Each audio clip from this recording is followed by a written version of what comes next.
Hello and good afternoon, everyone. Welcome into the Jimmy John's pregame show as we get you set for another presentation of men's basketball here on the Capital Sports Network. Alongside Jimmy Bloomfield, I'm Charlie Danis. Happy New Year to all of you. The first Saturday of the new year of 2017 and the first time that we get to see Capital men's basketball program in person here in the new year of 2017. Well, Jimmy, men's team coming off of a frustrating loss to Wilmington the other night. They fell to the Quakers 92-82, and you and I were just discussing the fact that this OAC is much better than in years past. Even though Wilmington has a record of 1-4 within conference play, they're a much better team than people give them credit for. Yeah, they're still 6-6, and if you look at the overall records for every team in conference, everyone's at least 500 other than Ohio Northern, who's 5-7. So it kind of shows you, I know different teams play different non-conference schedules, but there's not a 3-14 or anything like that sitting at the bottom of the conference. So any one of these teams is capable of winning some games, putting a nice little streak together, and Wilmington got the best of us on their home floor. They also played Mountain Union tight earlier this year on the road. They lost by 5. So they're not just kind of a pushover opponent at the bottom of the conference, but yes, it does hurt losing to a team that hadn't won their first conference game yet. It also doesn't help that Capital went up against a buzzsaw in the form of Andrew Russell. Russell with 29 points in that win for Wilmington. He shot the lights out of the gym, 7 of 10 from the field, 5 of 7 from three-point range, and also a perfect 10 of 10 from the foul line. So I'm sure that the Crusaders are glad that they don't have to face Andrew Russell anytime soon. But, Jimmy, now they have to take on John Carroll today. John Carroll has been strong in years past, but they've kind of come back to earth a little bit this year. Yeah, they're tied right now with us in the standings. So this is kind of a really big game early in conference play. Both teams at 3-2. And Marietta and Mount Union have each picked up a loss already as well. So there's no unbeatens, there's no winless teams left in the conference. So if you look up at us, we got Marietta and Mount Union just a game ahead. If you look down, there's a bunch of teams right there at 2-3, and Ohio Northern also tied at 3-2. So today's kind of a pivotal game early in the standings, and it's important because we're here at home to win this game. If it was on the road, I would say it's much less of a bigger game for Capital, but being here at home, they need to protect their home floor, get this win against John Carroll, and then they'll be right up there in the top 3 with the big dogs in Marietta and Mount Union. We're just getting started here on the Jimmy John's pregame show. When we come back, we'll take a look around the OAC, a new year of 2017. What do the standings look like? How have the teams been doing? We'll talk about that and much more here on your home for Crusaders men's basketball, the Capital Sports Network. It's the perfect sports bar because it's not just a sports bar. I'm Gary Calico, founder and president of Rusty Bucket. A lot of families build their sports world around the bucket. It's not just a guy's night out. You can bring your wife, you can bring your kids. We get a lot of groups in after games. Great place after the game. Kids love to come here. The Rusty Bucket Restaurant and Tavern. The Rusty Bucket is a proud supporter of the Capital Crusaders. Visit us after the game at 2158 East Main Street and grab life by the bucket. Jimmy John's, world's greatest gourmet sandwiches. Ed speaking. Yes, I need a sandwich delivery right away. What kind of sandwich? I don't care. Just get it to 215 Elm Street right now. I'm on my way. Jimmy John's. Thanks for getting here so fast. You're welcome, sir. Here's your sandwich. By the way, did you know your house is on fire? That's why I called Jimmy John's. Fire makes you hungry? No, I knew you'd get here fast. Grab a bucket. We're going to need more than 2 guys, sir. You're right. What'll we do? Leave it to me, sir.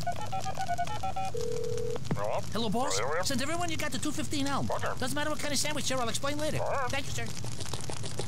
Jimmy John's. Come in. Sir, did you know your house is on fire? Yes, I did. Grab a bucket. Jimmy John's. Come in. Sir, did you know your house is on fire? Grab a bucket. Jimmy John's. Come in. Sir, did you know... Yes, I did. Grab a bucket. Jimmy John's. Come in. Sir, did you... Yes, I did. Grab a bucket. Fire department. Come in. Sir, did you know your... It's okay, Captain. We got it handled. Care for a sandwich? Thanks, but tell me something. Shoot. Why didn't you call the fire department first? I did. Welcome back to the Jimmy John's pregame show. Let's now take a look around the Ohio Athletic Conference. This OAC update is brought to you by Jersey Mike Subs and Sandwiches. Here's what the slate of games will look like this afternoon. The first Saturday of 2017 looks like this. Muskingum will play host to Heidelberg. Otterbein will be on the road. They will be at Mount Union.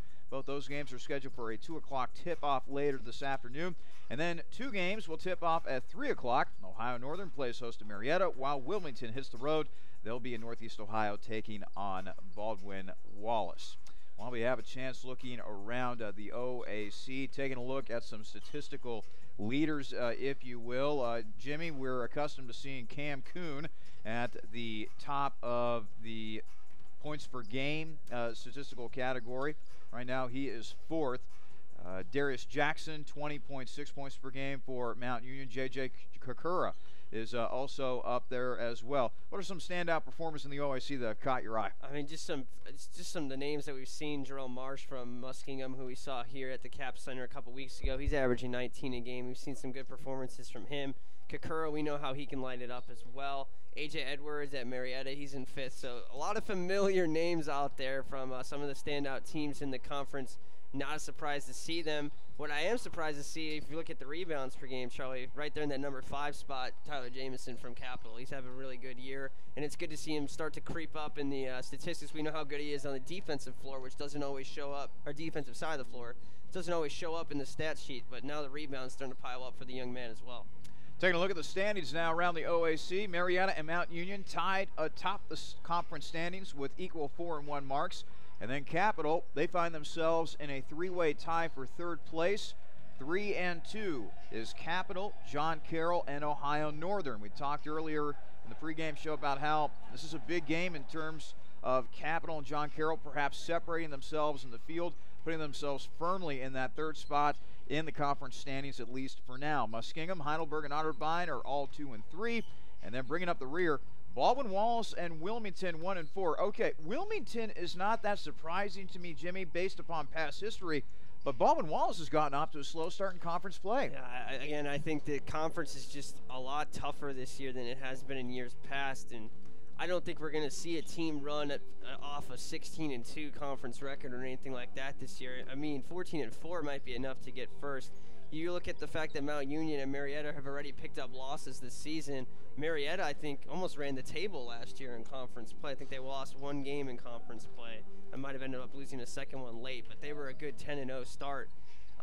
And looking at the teams that Baldwin Wallace has faced, they lost to Capital by 13. They also lost at Muskingum in overtime. They lost to Marietta and Mountain Union. So they've played, if you count Capital in there, 3 of the top 4 teams in the conference already. And then they had a tough loss on the road to Muskingum in overtime and a win against Heidelberg. So I think it's too early to raise any kind of judgment there. But they did drop 2 of the 3 games at home as well, and then another one to Mountain Union on the road. So today they play Wilmington at home. We'll really see what both teams are made of there, I think, and that's a game Baldwin Wallace has to have at home. Let's now take a look at the Capital Corner. This is brought to you by the Rusty Bucket. Now, normally we first start off talking about women's basketball or the other women's team that we're not covering on a particular day. But on this particular day, we like to talk about a big hire made by Capital Women's Volleyball. Amanda Hubbard, the former head coach for Alfred University, that is located in upstate New York. For those of you not familiar with that institution, she is now the new head coach for Capital, and Jimmy, Capital is in a rebuilding phase right now. They're trying to get back to the top of the OAC here, and Hubbard has had plenty of experience doing just that at Alfred University. In just 3 years, she had them on the cusp of a potential conference title. Yeah, it's exciting news here. A lot of key players leaving from the volleyball program due to graduation. Courtney McCracken, Kristen Bender among them. So they've got a lot of shoes to fill, like you just mentioned there. A little bit of a rebuild right now, but nice to see a fresh face get in there, and we'll see what she can do next year with the volleyball team. I came down here. We actually got to broadcast the Otterbein game last year. It was a lot of fun, and it went 5 sets. So it was an exciting game, and there's some exciting volleyball. Even though they might not have a whole lot of wins last year or in recent past, they still play some pretty competitive games, and it's just fun to watch sometimes.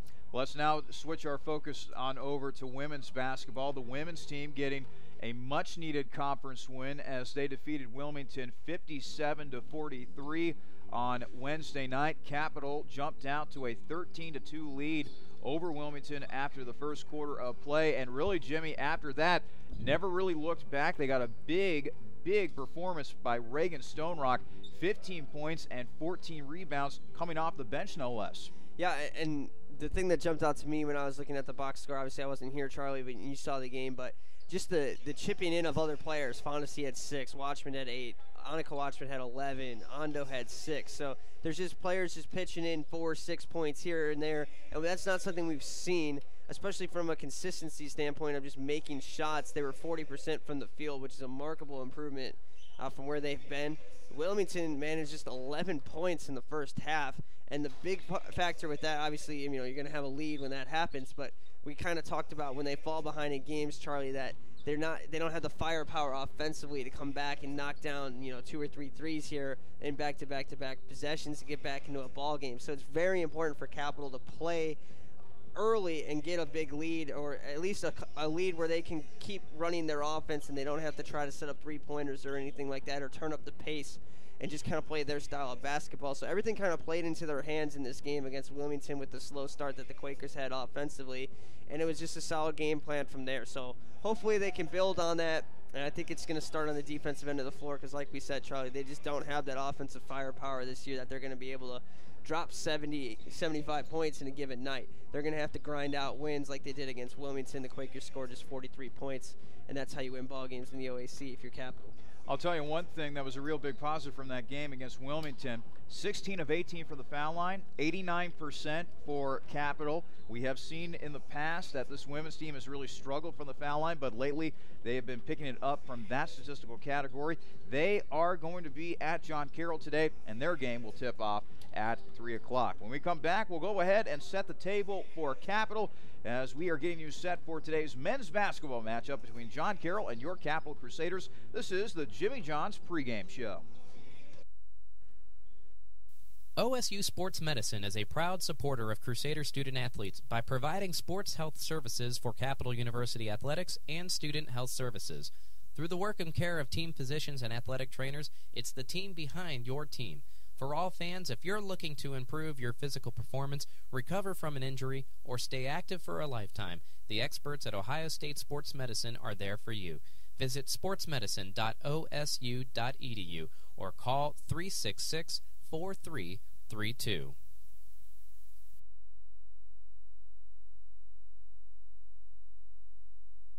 This is a message for the nurses among us, for those who dream of saving lives, for those who are driven to improve care, and for those ready to help heal what's broken, be it a single bone fracture or an entire hospital system. Capital University's advanced nursing programs are built for you. Engaged faculty, immersive learning, and intimate classes where you'll know everyone's name. To learn more, visit capital.edu/nursing. Advanced nursing at Capital University, for those driven to. When looking for great food at low price, be sure to visit Peking Dynasty on the corner of Livingston and Sheridan right near the Capital University campus. Peking Dynasty has a large selection of Chinese food and sushi, along with great-tasting chicken and beef selections that can please any appetite. In addition, Capital University students receive discounts with a valid ID any day of the week. That's Peking Dynasty on the corner of Livingston and Sheridan right near the Capital campus, where we are proud to say, Go Cap! Let's now go ahead and set the table for Capital. This is brought to you by Pepsi. Live for now. As we mentioned at the top of the pregame show, Capital coming off of a 92-82 loss at Wilmington. The loss dropped Capital to 8-4 overall and 3-2 within OAC play. And Jimmy, this was the type of game that was relatively close. It was a shootout, tied at 42 all at halftime, but Wilmington ends up outscoring Capital 50-40. So I guess if you're Capital, you can't really hang your head that much on a loss with Wilmington. You gave the Quakers all you got, and somebody's got to win, somebody's got to lose, and at the end of the day, Wilmington just had a little bit more offensively. Yeah, I would say Coach is probably not pleased with the effort they gave defensively, considering Wilmington shot 55% from the field and 48% from outside, knocking down 12 threes. Hard to win when you're giving up 92 points on a given night. And you throw in the fact that Capital was playing this game without Dan Auble as well. That was a big story. Not having either Geisy or Auble for that game. They didn't really have anyone in that role. And they were calling on extra minutes from some other guys like Jaden O'Neal, for instance, played 15 minutes. And he's better for his defense than his offense. And he's not going to give you the contributions offensively that a Dan Auble will. Same with Will Hanna. He played 15 minutes, which is more than he's been playing as well. So they called on some other guys, and they hung with him early, but it just kind of shows you how big Dan Auble is for this team, and luckily he's down there for warm-ups right now, so I think he is going to play today. Also, Tyler Jamison has really emerged as one of the top big men in all of the OAC. We mentioned how he is 5th in the conference when it comes to rebounds per game. Had a really quiet game against Wilmington, 4 points and only 3 rebounds. But Jimmy, you know, we talked about this heading into the new year. I think this kid has a lot of potential, a very high ceiling for the future. Yeah, and it looks like he got into a bit of foul trouble too. Charlie had 4 personal fouls and he only played 15 minutes in the game. So that was probably a big factor of the quiet night as well. And again, without Auble in there, you have 2 of your key players. One's on the bench due to foul trouble, one due to injury. And you can kind of put yourself into a corner. The thing that I've seen the last few games here is the emergence of Joey Weingartner again. He was thrown into the starting lineup after sitting out a game on the, coming off the bench for a game, I should say. He was in there for Auble in the starting lineup, went 9 of 18 from the field, had 23 points. Going back to the Baldwin-Wallace game as well, off the bench in that one, he had 20 points on 8 of 11 shooting. So not only is he putting up back-to-back 20-point performances, but he's being really efficient from the field right now. And both him and Jackson are averaging 13 points per game or more in conference play to this point. So the offense has gotten a little bit of an uptick from the guys that were relying on the Jacksons and the Weingartners and Shrek as well in double figures in conference play points per game as well. So it is good to see the guys that we need to score start to pick it up a little bit here. But we're just kind of running a little bit thin depth-wise, especially when we get into some foul trouble. And finally, Jimmy, this is a really important stretch for Capital. They got John Carroll today, following a road game at Heidelberg. The 2 games after that, home games. Mount Union on Saturday the 14th, followed by Marietta on Wednesday the 18th. We will learn a lot about this relatively young Capital squad in the coming weeks. And boy, could it set up any better for us as well, Charlie, that 3 of those 4 games are at home, the 3 tough ones, the Mount Union, the Marietta, and John Carroll, all at home.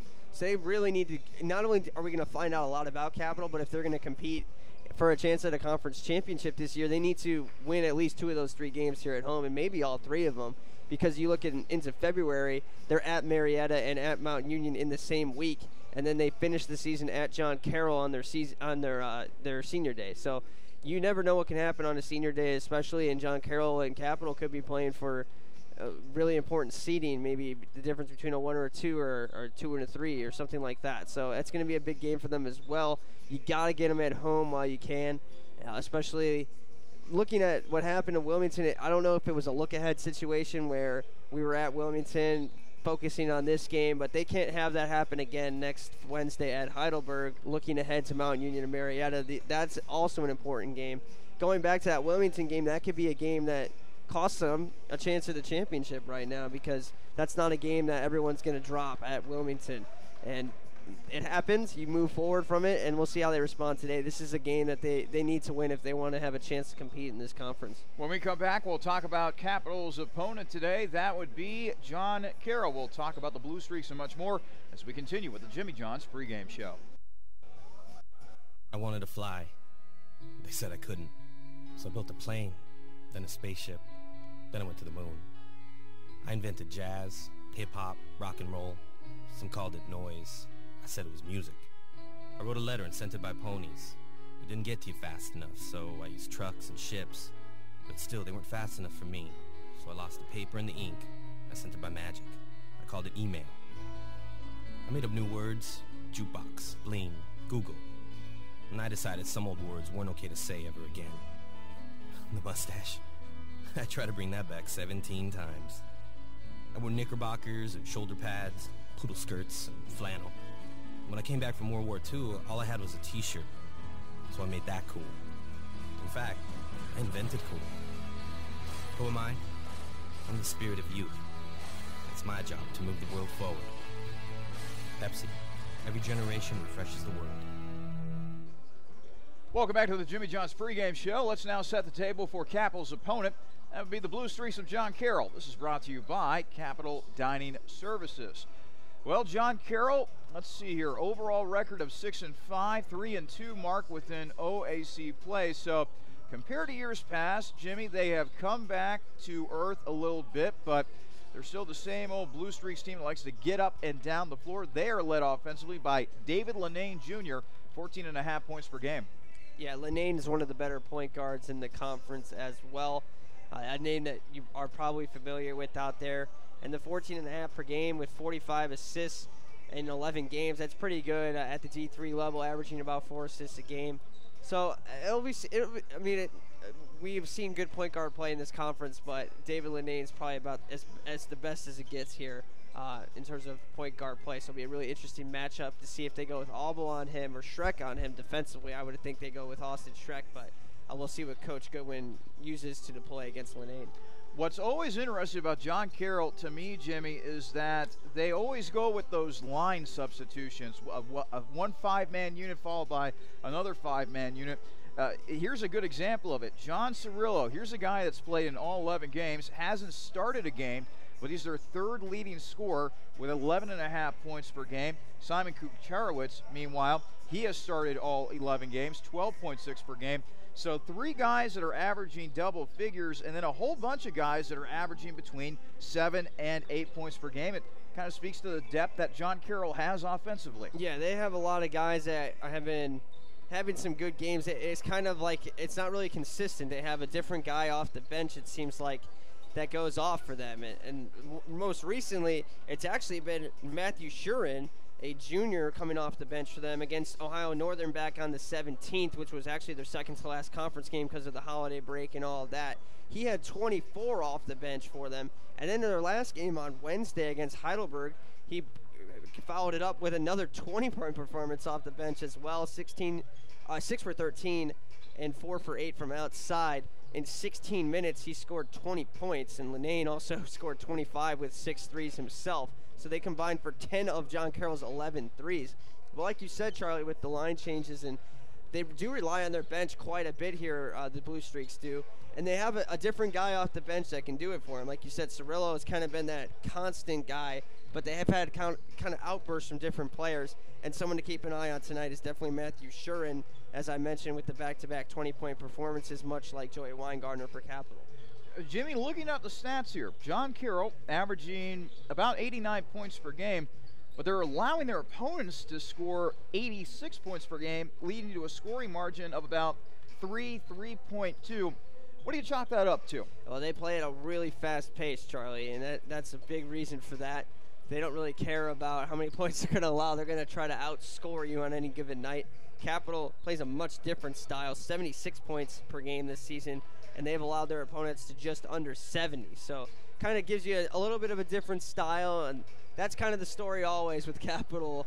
We like to play the slower brand of basketball, and some of the other teams in this conference really like to run. John Carroll's #1 scoring offense in the entire conference, and they're number 10 in scoring defense, dead last. So kind of shows you from that standpoint, they want to play a really fast-paced game, and they're just going to try to outscore you out there. When we come back, we'll have the keys to today's game. What will it take for Capital to get back on the winning side of things and perhaps move closer and closer to the top of the OSU standings? We'll tell you about that and much more as we continue with the Jimmy John's pregame show. It's the perfect sports bar because it's not just a sports bar. I'm Gary Calico, founder and president of Rusty Bucket. A lot of families build their sports world around the bucket. It's not just a guy's night out. You can bring your wife, you can bring your kids. We get a lot of groups in after games. Great place after the game. Kids love to come here. The Rusty Bucket Restaurant and Tavern. The Rusty Bucket is a proud supporter of the Capital Crusaders. Visit us after the game at 2158 East Main Street and grab life by the bucket. When looking for great food at low price, be sure to visit Peking Dynasty on the corner of Livingston and Sheridan right near the Capital University campus. Peking Dynasty has a large selection of Chinese food and sushi, along with great-tasting chicken and beef selections that can please any appetite. In addition, Capital University students receive discounts with a valid ID any day of the week. That's Peking Dynasty on the corner of Livingston and Sheridan right near the Capital campus, where we are proud to say, Go Cap!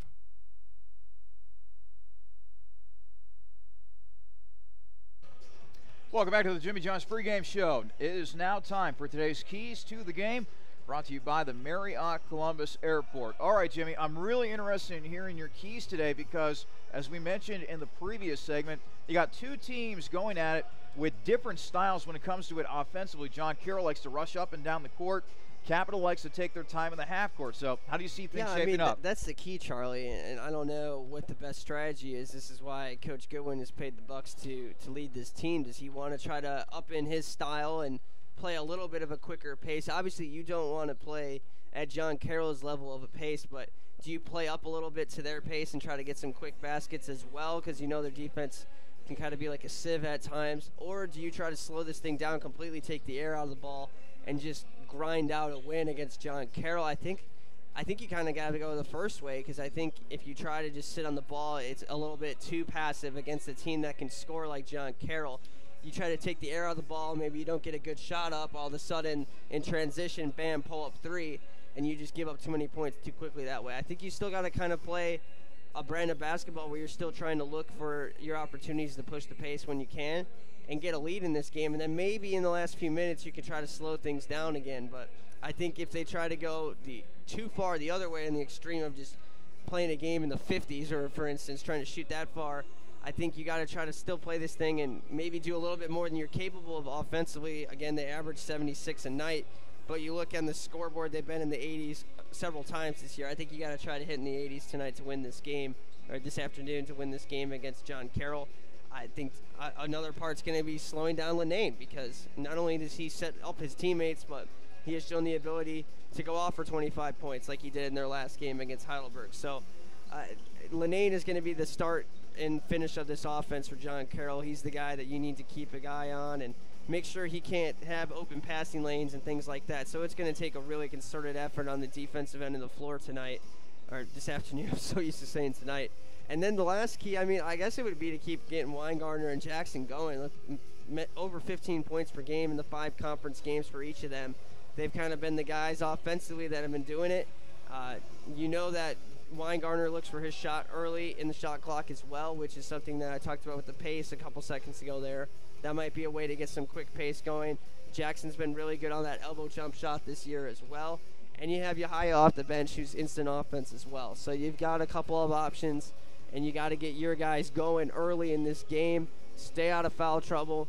And again, don't try to slow down the pace too much, but at the same time, don't go the other way and try to run with John Carroll, because they're going to run you right out of this building. It's interesting you brought up Joey Weingartner. I was just taking a look at the starting lineups. Weingartner will be coming off the bench, and Dan Abel will be in the starting 5 for Capital. Do you read anything into that? No, Weingartner was coming off the bench. They made that change a while back. Abel, again, we talked about, didn't play against Wilmington, and Weingartner fills in his role. I think with the starting lineup, sometimes it's read a little bit too much into, because in 2 minutes into the game, who knows? They could bring in Weingartner, and does it really matter that he came off the bench or whatever? It's all about the minute distributions and the rotations, and Weingartner is out there playing over 20 minutes a night anyway. Whether he starts or whether he comes off the bench, I don't read too much into that. I think he's kind of just embraced that role of coming off the bench and being that little spark plug offensively with Yahaya, getting those two guys in off the bench. You know, if this game's close in the late going, last 5 minutes, I can promise you that Joey Weingartner will be out there on the floor on the offensive side at least, Charlie. And I can also guarantee you that by the time this game ends, there will be a clear-cut team in that 3rd spot in the OAC standings. We're getting started here in 2017, the first home basketball game of the year 2017 for the Capital men's basketball program, moments away as the Crusaders get set to take on the Blue Streaks of John Carroll. You've been listening to the Jimmy John's pregame show. When we come back, we'll have the starting lineups and the opening tip-off from the Capital Center. This is your home for Crusaders men's basketball, the Capital Sports Network. Dill's Greenhouse is a local family business dedicated to offering the best shopping experience and honest prices for your gardening needs.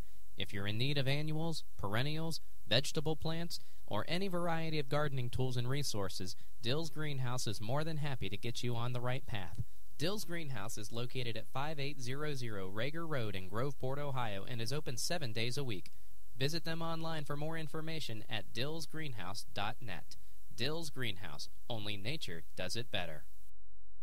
Just as fresh as its pizza, Donato's is fresh off of its 50th anniversary and still serving the Columbus area with pride. Now introducing online ordering, Donato's Pizza is ready for your order at any time from anywhere. Donato's also features a gluten-free menu and will even cater your next big event. Donato's Pizza in Bexley is located at 2800 East Main Street and is available by phone at 614-235-4477. Donato's Pizza, proud supporter of Capital Crusader Athletics. Welcome back to the Capital Center. Mere moments away from the opening tip-off between Capital and John Carroll. Let's now send it down to the floor to the public address announcer, Neil Shapiro. Please rise for the playing of our national anthem.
Let's now get you the starting lineups for today's game. These are brought to you by Dill's Greenhouse. Only nature does it better. First, the starting lineup for the visiting Blue Streaks of John Carroll University.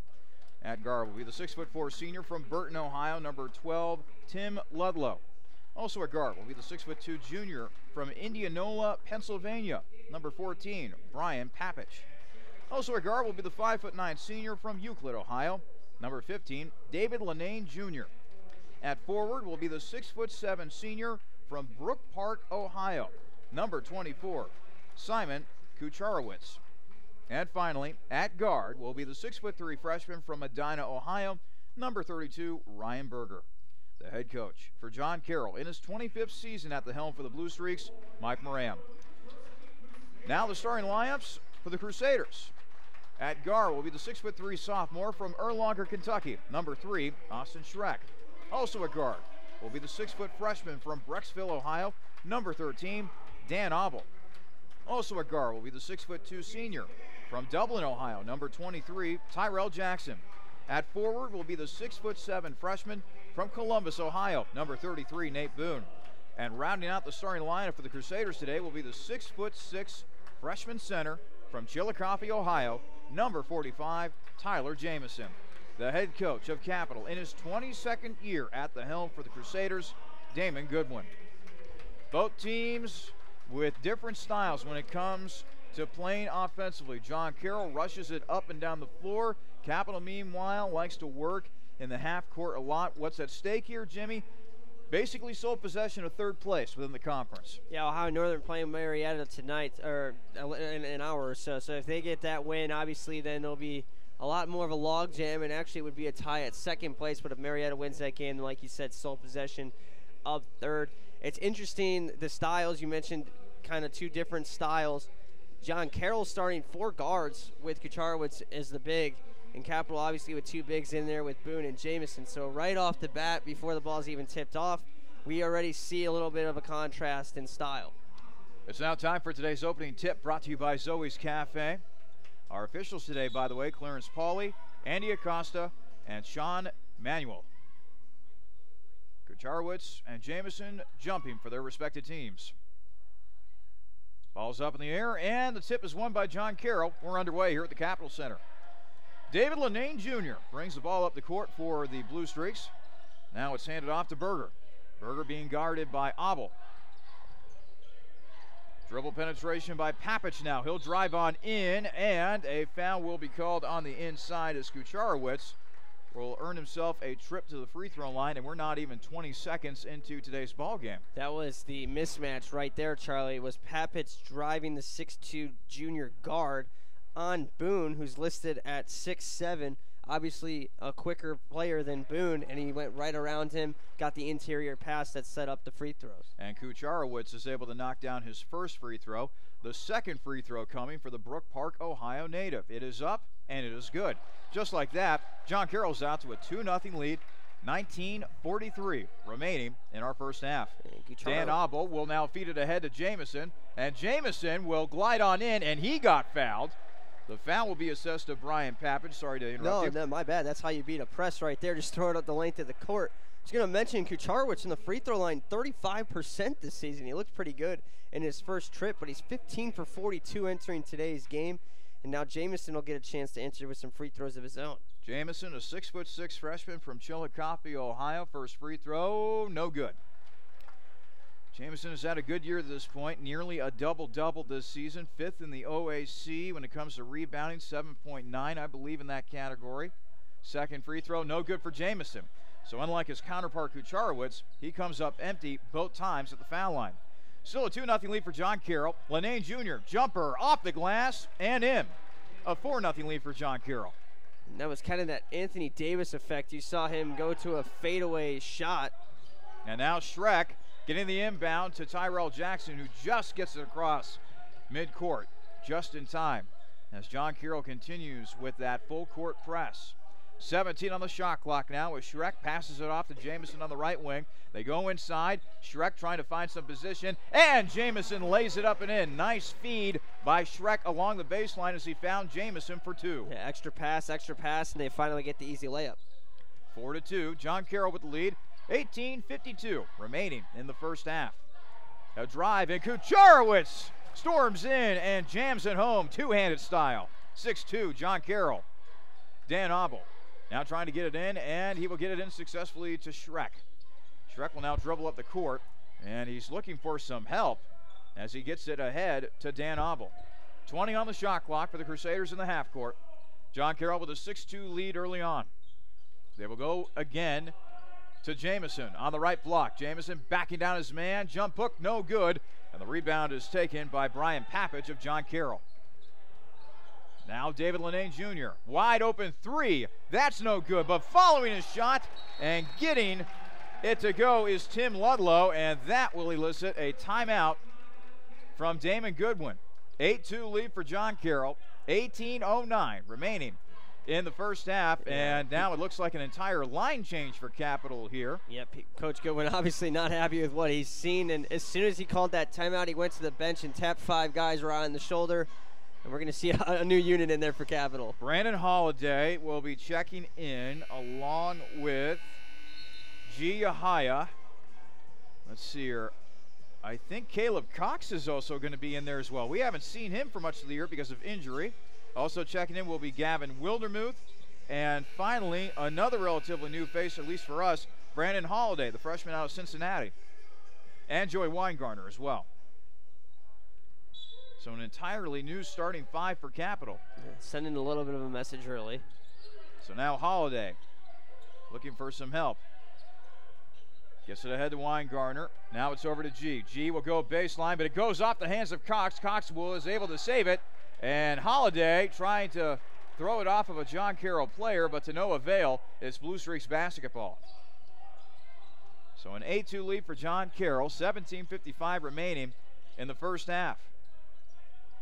Capital off to a slow start offensively. Ludlow dribbling to his right. Now they go inside to Kucharowicz. Kucharowicz double team momentarily. Hits a streaking Lenane, who finishes at the rim, and he got fouled as well. That was nice give and go action between the big man and the small man. That's 5 trips now for John Carroll. They've scored on every single one of them.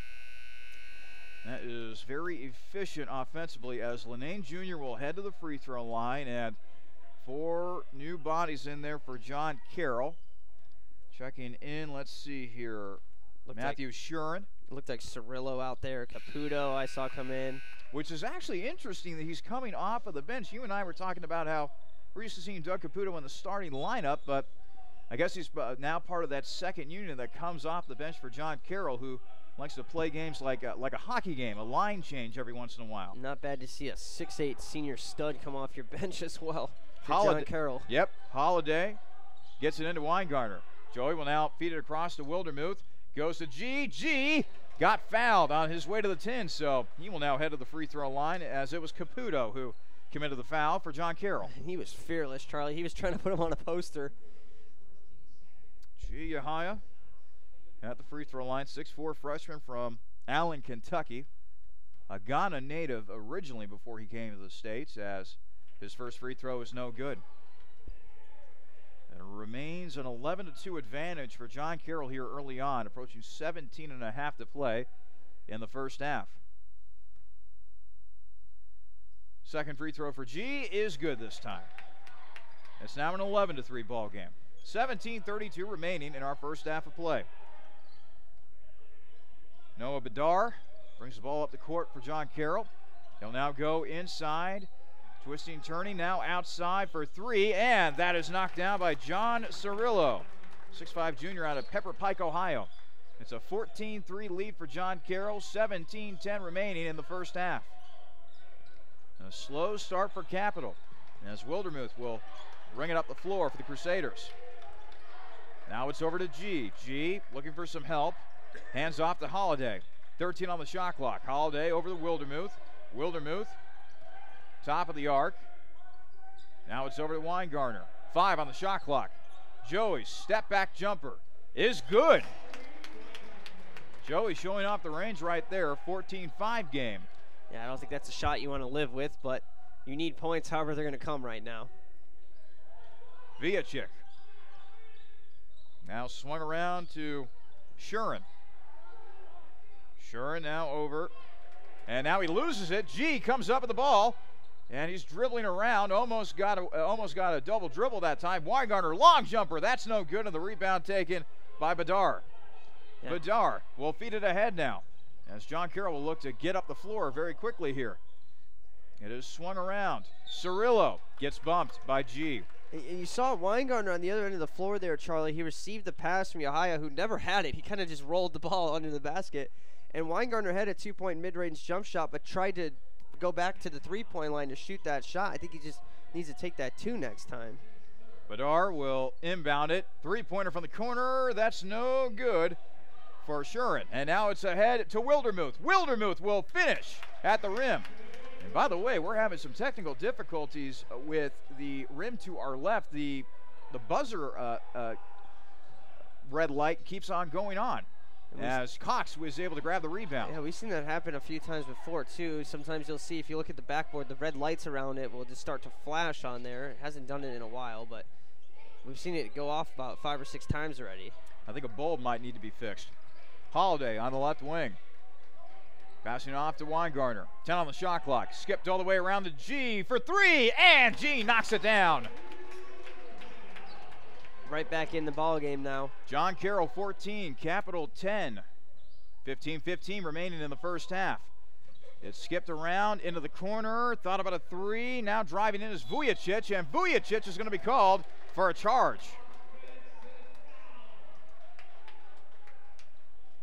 G. Yahaya defending on the play.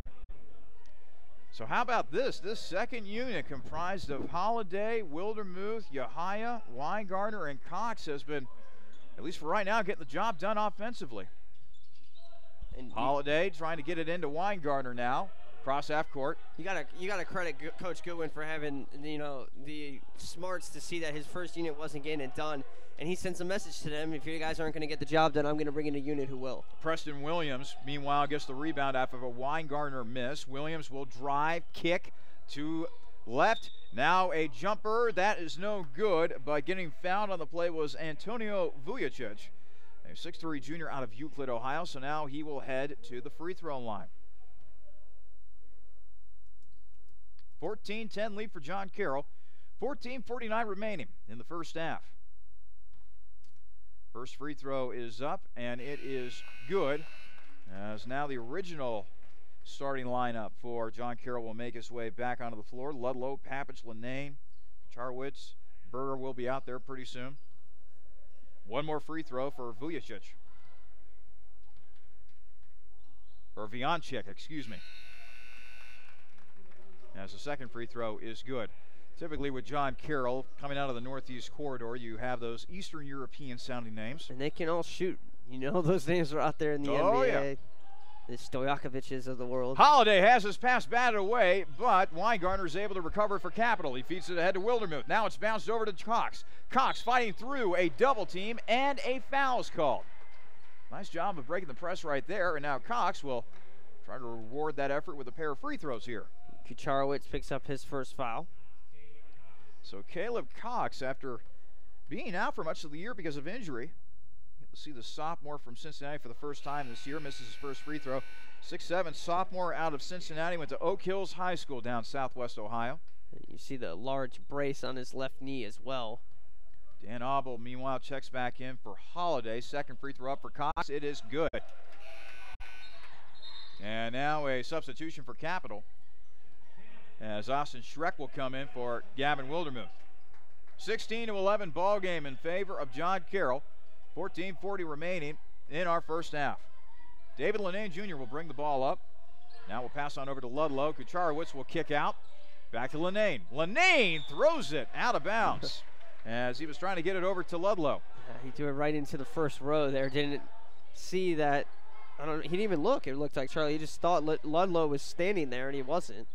Thank goodness that students are not going to be coming back into Monday. Otherwise, somebody might have gotten hit in the face with a basketball. Yahaya on the left wing. Now it's over to Cox. Cox inside the G. Another foul called against John Carroll. Good aggressiveness from Yahaya there. That'll be the 15th foul on John Carroll this half. That's number 2 on Papich, too, which might mess with John Carroll's rotations a little bit. Schreck will inbound it for the baseline, and he'll get it in the G. G with a jumper, and G knocks it down from 15. 6 points for Yahaya. 16-13 lead for John Carroll after a slow start. Capital has done a nice job of fighting their way back into this game, and now another careless turnover for John Carroll as they were trying to find Kucharowicz along the baseline. Another lazy pass, not looking again, was Papich there, just bounced it to no one. Abel now dribbling around for Capital in the backcourt. He finally gets it across half court, tipped away as he was trying to feed it ahead to Yahaya. It'll go off the fingertips of Ryan Berger. So now Capital will inbound it from the far side. 13:53 remaining in the first half. John Carroll 16, Capital 13. This is men's basketball here on the Capital Sports Network. Alongside Jimmy Bloomfield, I'm Charlie Danis, and Caleb Cox. Looks like he might have gotten pushed by a teammate, actually, on the baseline that time as he steps out of bounds. A turnover for Capital. That's perplexing to see how that happened, but him and Schreck ran into each other, and then Cox was trying to keep his balance, stepped out of bounds. Lenane over to Papich. Now it's back to Lenane. Now it's over to Berger. They'll go inside, back out to Lenane. Now it's back out to the left wing for 3, and that is knocked down by Ryan Berger. That was some pretty basketball right there. Quick passes. Set up the open shot. That was Warriors-esque ball movement. Sure was. Weingartner over to Abel. Abel near midcourt. 18 on the shot clock for good old Dan. Dan gets it over to Weingartner. Weingartner on the right wing. Now it's over to G. Yahaya going over his options. He'll pass on over to Schreck. Schreck on the left wing trying to drive on in. He's cut off. It's off the hands of a John Carroll player. Abel will have to hoist it. He does, and it's off the rim, and then Cox got the rebound. But no, now they're going to call a shot clock violation. I could have sworn that ball hit the rim. Sure did. It looked like it was almost goaltending, too, as that ball was up on the cylinder, and it was tipped by Berger. Abel definitely got that off in time. I'm not sure how that could be the call there. Coach Goodwin arguing to no avail. A very questionable call by our refereeing crew. I mean, it looked like it hit the rim, didn't it? I thought so. I thought it hit the side of the rim, the right side of the rim to be more specific. In any case, Lenane passing it off. Three-pointer. That is no good for Ludlow. And now a foul called on the inside. Looks like it will go against John Carroll. I think they're going to call it on Papich. No, it's going to stay. No, it's going to stay with John Carroll. Yeah, they got it on Weingartner there, pushing in the back of Papich. So now Tyrell Jackson comes out onto the floor as Weingartner will come out. Looks like Lenane will be inbounding the basketball. Still trying to get it in. Finally does to Berger. Fresh shot clock for the Blue Streaks. Lenane will pop a three and knock it down. Boy, he made that look easy. 22-13 lead now for John Carroll. 12.5 to play in the first half. Dan Abel trying to navigate the John Carroll press. Gets it ahead to Schreck. Schreck dribbling around now as Capital sets up in the half court. He'll bounce it over to Jamison. Jamison passes it off to Jackson. 10 on the shot clock. Tyrell dribbling to his left. He's got 8 on the shot clock now. Now it's over to G. They go inside to Jamison. Jamison around his man, spinning. Jump hook no good. And the rebound taken by John Carroll in the form of Brian Papich. Lenane will pop another three. That's no good. And the rebound taken by Kucharowicz. Kucharowicz passing it back out to Papich. Back inside to Kucharowicz. Now out, and Kucharowicz will be whistled for a traveling violation. Meanwhile, for Capital, checking in will be Will Hanna. Both teams with 5 fouls apiece. And here comes the line change by John Carroll, along with a substitution by Capital's Nate Boone will check in for the Crusaders. So let's see here. Cirillo, Shurin will check back in for John Carroll. Caputo, Williams, and then Vianchik. Badar also in there.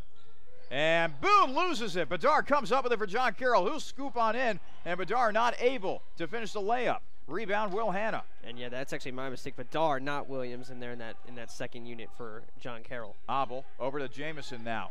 Capital needs some points, and some points in a hurry. Abel back to Jackson. Jackson thought about a three.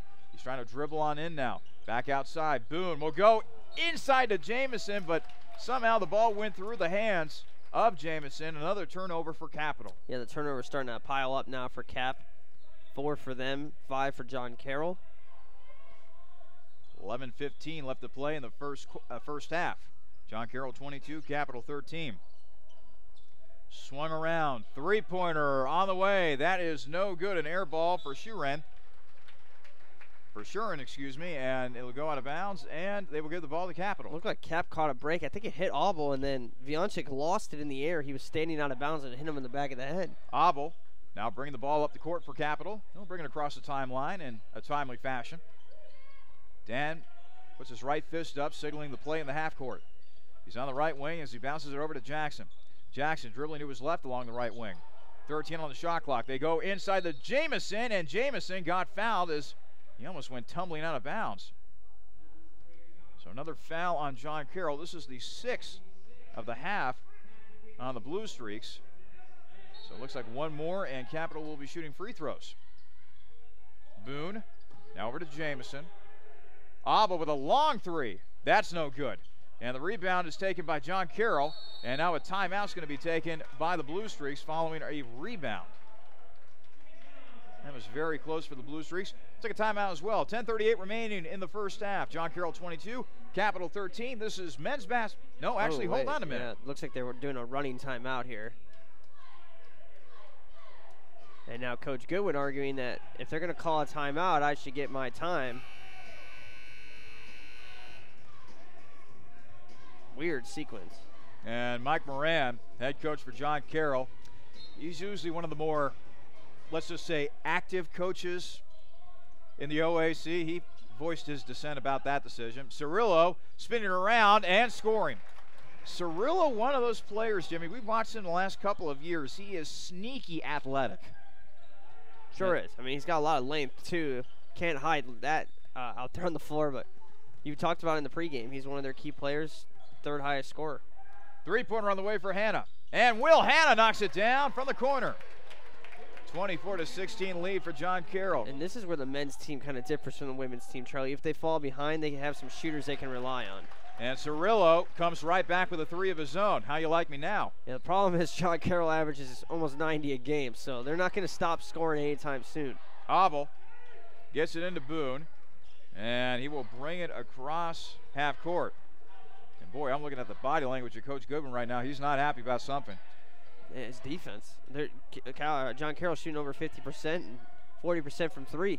Jackson dribbling to his right. He's now at the top of the arc. Passes off to Hanna. 6 on the shot clock. Loose ball. Auble gets it back for Capital. Launches a 3.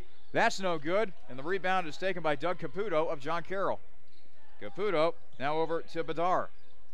Now it's Cirillo. Cirillo tried a behind-the-back pass. It was a fake, actually, missing the shot. Now a jump ball will be called after Will Hanna tried to grab a rebound for Capital. And speaking of Capital, they'll make a line change of their own, and so will John Carroll.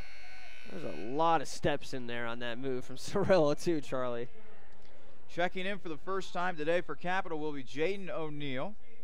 O'Neal, a scrappy freshman out of Lima, Ohio. It looks like O'Neal, Cox, Yahaya, Jackson, and Weingartner, the 5 for Cap. And it was almost a steal for John Carroll, but O'Neal was able to get it back. Nice athletic play by Ludlow, but he wasn't able to save it for the Blue Streaks. So O'Neal will pass it off to G. G trying to dribble around some traffic. Jackson now for 3. That's no good. And the rebound, Cox fighting for it. Jump ball will be called as John Carroll will get the ball. Cox getting into a little bit of a tussle there with Kucharowicz. 27-16 lead for John Carroll. 8:50 remaining in the first half. Berger. Now it's over to Papich. Ludlow trying to dribble in. 3-pointer on the way. That's no good for Berger. And the rebound taken by Caleb Cox.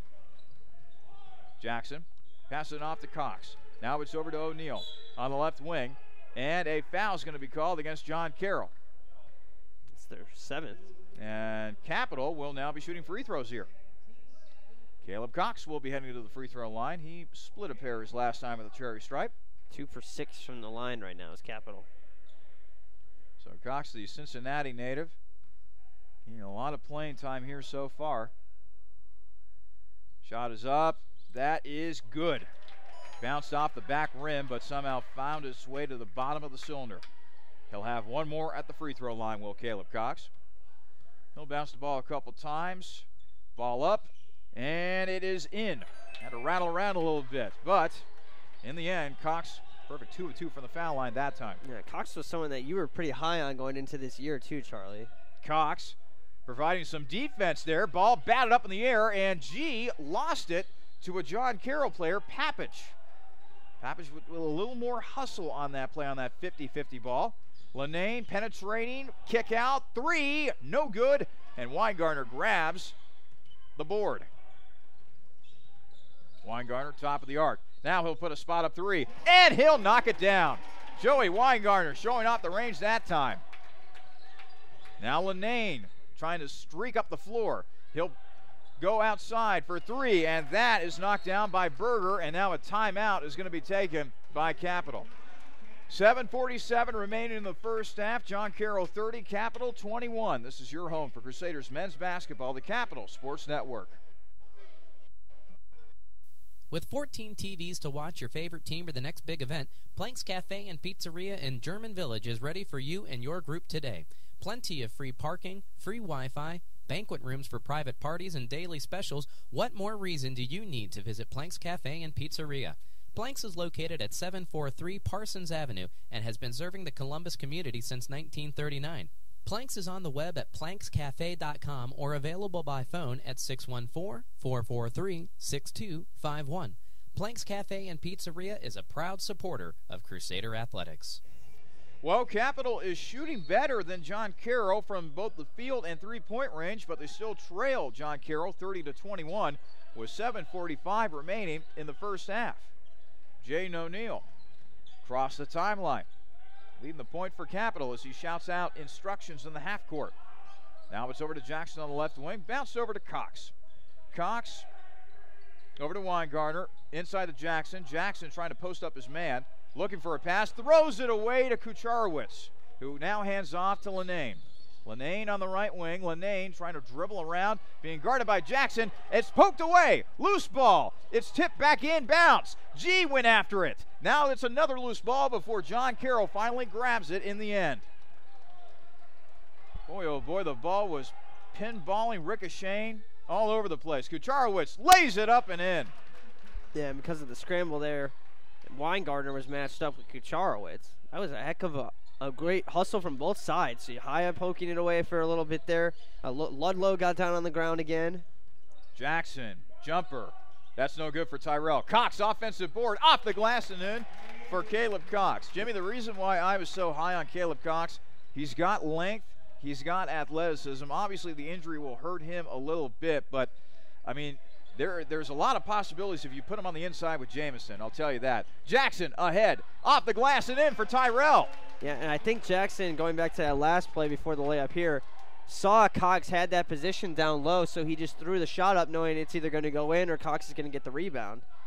John Carroll 32, Capital 25, 6:10 remaining in the first half. It has been fast-paced, and both teams have brought their A-game offensively. O'Neal coming up with a loose ball, and now it's going to go to John Carroll, and now Kucharowicz kind of pitching a little bit of a hissy fit that time as he gets up. Yeah, they seem to have some kind of anger out there. Linane, too, when they come back to the bench, I don't know what they're displeased with, but there is a little bit of that tension growing on that sideline. Well, again, their head coach Mike Moran is one of the more excitable figures within the OAC. Oftentimes teams take after their coach. Streak along the baseline, and Jackson will be called for a foul as he bumped Antonio Vianchik. And John Carroll seems to be just keeping Capital in the game almost with some of these passes. They're just passing to nowhere. At other times we see like a great ball movement, some of the best ball movement we've seen from an opposing team. And then other times they just pass the ball out of bounds. Vianchik dribbling around. He'll now go on the inside to Caputo. Caputo off the glass, no good. And Cirillo with the offensive board and the putback. It's fed ahead now, and it's picked off as Cox went up. Who are they going to call the foul on here? He went up there with Caputo, and it looks like they're going to give the foul to Cox. I have no idea what Jackson was thinking right there. Just trying to make something happening with the long pass that time, but probably would have been better served if he had just hit the open man in the backcourt. So now Caputo will head to the free throw line. Both teams with 7 personal fouls, so both teams will be shooting free throws the rest of the first half. Free throw, no good. And bodies go tumbling everywhere, but there's no foul call. A miss, another miss by Shuren, and he misses both shots. Cirillo now with a 3. That's no good. And now, finally, a foul is called on the inside, but it's going to go against John Carroll. Should have been a traveling in there. Shuren took a shot from the left side of the basket, didn't hit the basket or touch anybody, and then he caught it on the other side of the basket and shot again. That is not legal. So now Will Hanna will head to the free throw line. I don't know how that was missed. So Hanna with the front end of a 1-and-1 here, as we get to see for the first time today for Capital, Caleb Mitchell, sophomore out of Urbana, Ohio. He had an up and down 2016, Jimmy. It'll be interesting to see how he fares here in 2017. Hanna's first free throw is good. That ball might have hit every single part of the rim before going down. Holy cow. That brings Capital to within 8. Second free throw for Hanna. That's good as well. 7-point ball game for John Carroll, 34-27, under 5.5 to play in the first half. Badar hands off to Shuren. Shuren will swing it all the way around to Vujicic. Vujicic will drive on in and score. It's now back up to a 9-point advantage for John Carroll. Abel over to Jackson. Jackson cross half court. Now it's over to Abel. Abel dribbling to his left. He'll hand off to Joey Weingartner. Now to Tyrell Jackson. Jackson with 15 on the shot clock. It's over to Abel now. Abel on the right wing. He'll skip it on over to Weingartner. Weingartner, long J. And Joey knocks it down. I think Joey has brought his jump shot today. Yeah, well, he's coming off back-to-back 20-point games, so not to be a surprise here today that he's shooting well. 3-pointer on the way. That's no good for Shuren. And now Abel's running out with it after the rebound. That was smart. He just ran and beat the press. He wasn't looking to score or anything in transition there, just wanted to get it across the timeline. So now Weingartner dribbling to his left. trying to go baseline, and a blocking foul is going to be called against Cirillo. So another foul against John Carroll. This will be their 9th of the half. Cirillo's first. Taking a look at the OAC scoreboard, we'll have a full update for you. A couple games still not even in action yet, but interesting, almost at half. Mount Union 32, Otterbein 29. So Otterbein hanging in there with the Purple Raiders. First free throw is good for Weingartner. I think their improvement has to be one of the more surprises here in the OAC. Otterbein? Yeah, they beat Ohio Wesleyan, we saw here at the Cap Center. And it's hung really tough with Capital. Probably should have won that game.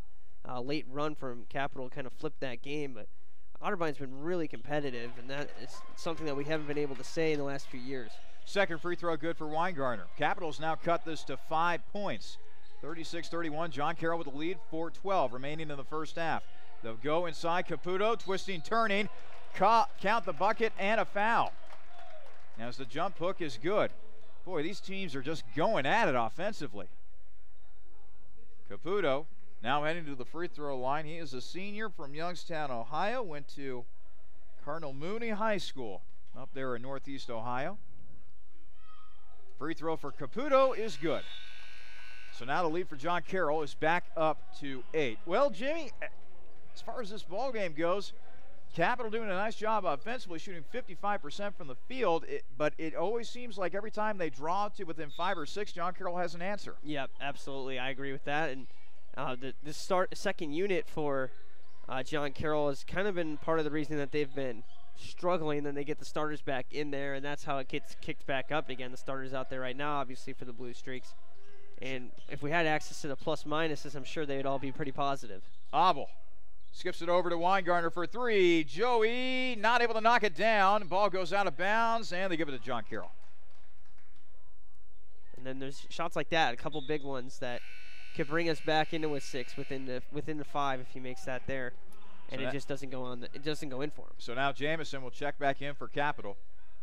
Tyrell Jackson right now not on the floor, but you have to think if Capital wants to have any chance of winning this ball game today, he has got to get hot and in a hurry. Lanane loses the ball, and now he's called for a traveling violation. Went a little too fast that time. I was going to say that had to be something there. If they called a foul against Capital, he didn't even have possession of the ball. I don't even really think it was a travel either. It might have been an offensive foul if you ask me. Schreck driving on in, off the glass and in for Austin Schreck. And there's the Civ defense that we're talking about in the pregame show. There's some easy layups to be had against the Blue Streaks, but then they come right back and do that. A layup by Ryan Berger, 41-33 game. 3:18 left to play in the first half. Abel looking for some help, gets it to Hanna. Now it's back to Abel. He'll feed it ahead to Joey Weingartner. Weingartner will skip it over. Schreck for 3. That's no good. Follows his shot. Schreck gets it back. No foul called. A lot of contact. Jamison losing it out of bounds. I'm right there with you, Jimmy. There should have been a foul called right there. There was a lot of contact from, it looked like Vionchik there down low. He was straight up, but kind of went into the body of Schreck as well. John Carroll 41, Capital 33, 2:55 remaining in the first half. Kucharowicz trying to feed it inside, and a foul will be called against Joey Weingartner, defending Ryan Berger on the play. So now Berger, the Medina, Ohio native, will head to the free throw line. Both teams now with 9 team fouls. Officials might need some new whistles after the game. I was going to say, they've been getting a workout. Berger with the first free throw. Tyrell Jackson will check in. Cirillo will also check in for John Carroll. Caputo sneaking in there as well. Berger with one more free throw. Second free throw is good. It's back up to 10. The lead for John Carroll, 43-33 with 2:50 remaining in the first half. Abel still trying to get the ball in bounds, and 5 seconds is called. You had to think at some point that was going to happen with Capital, given the fact that John Carroll's been having to press all day long. I was going to mention, too, making that free throw allows you to set your press up like that, so it's a big make for that reason as well. Lanane trying to drive the lane. Caputo almost losing the ball, out of bounds, and they're going to give it to Capital. Linane is just so slippery, Charlie. The step backs, he's got such quick movements. He's very elusive. Either sets up a shot for himself or, you know, breaking away from a defender, the team starts to crash on him, and then it sets up those extra passes as well. You can see why John Carroll is so effective offensively when they have their point guard like that. Giahaya, along with Cox and Wildermuth, check back in for Capital. Approaching 2.5 to play in our first half. John Carroll 43, Capital 33. Giahaya. He'll hand off to Abel. Dan, top of the arc. Goes back outside to G. Dan now thought about a three. Now he'll put one up, and that's no good. Cox losing the ball as the rebound is eventually corralled by Doug Caputo of John Carroll. Holiday getting set to check in for Capital. Meanwhile, back to the floor. Cirillo being guarded by Yahaya. 17 on the shot clock. Now they go inside to Caputo. Caputo off the glass. No good. And Caputo is going to be called for a foul over the back. So the 10th foul now on John Carroll. Double free throws for Capital the rest of the way here in the first half. Caleb Cox once again will head to the free throw line. Cox on the afternoon so far, 5 points, 3 rebounds. Yeah, got some playing time against Wilmington. His first game back this season, had played 7 minutes in that game. Did not score, did pick up 3 rebounds. So now Cox with his first free throw. It is up, and it is no good as it rolls off the rim. Coming in for Capital once again will be Brandon Holiday. Freshman out of Cincinnati, excuse me. Yeah, he's starting to get some more playing time as well, Charlie. Cox knocking down his second free throw. Coach Goodwin is certainly not afraid to play these young players on this year's Capital squad. As Cirillo will go on in. Foul called on the floor, but really it won't matter as Cirillo is headed to the free throw line following a foul on Capital. John Cirillo, junior out of Pepper Pike, Ohio, went to Notre Dame Cathedral High School. First free throw for Cirillo is no good. Couple substitutions. Linane and Vianchik come back in for John Carroll. And a substitute for Capital as well, as we get to see Brennan Chukram for the first time today. Cirillo's second free throw. No good. But the rebound is taken by John Carroll off the glass and in by Vianchik. John Carroll 45, Capital 34. Wildermuth brings it across half court. 18 on the shot clock. Wildermuth still dribbling around with the basketball. Gavin finally passes off to Cox. Now it's to Jackson. 10 on the shot clock. Tyrell dribbling to his right. Inside. Cox got hit. And once again, we'll head to the free throw line. Well, give Caleb Cox credit. He is not afraid to throw his body around, as once again he'll go to the foul line where he is 4 of 6 on the afternoon. And coming back from an injury, too, you don't want him to lose that kind of tenacity. It's good to see that. Cox's first free throw is good. Give him now 7 points on the day, along with 4 rebounds. Checking in for John Carroll, Ryan Berger. One more free throw up for Cox, sophomore out of Cincinnati. Shot is up, and it's good. The Capital starters, Charlie, have 6 points right now. The bench is doing most of the work offensively here today. John Carroll, 45, Capital 36. Caputo, he got fouled on his way to the 10, so now he will head to the free throw line. Stops the clock with 1:06 remaining in the first half. For right now, a 9-point lead for John Carroll.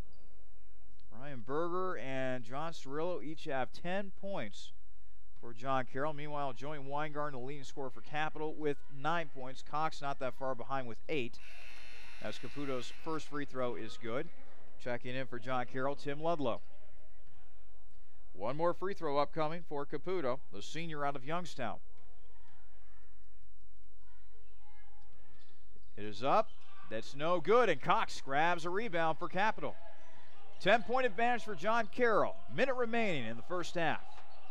Holiday, cross half court. He's spinning around, losing the ball, and Caputo comes up with it. He'll feed it ahead to Lenane. Lenane will have it blocked by Jackson. Cirillo then gets fouled by Chukran as he grabbed the offensive board, so now he'll head to the free throw line.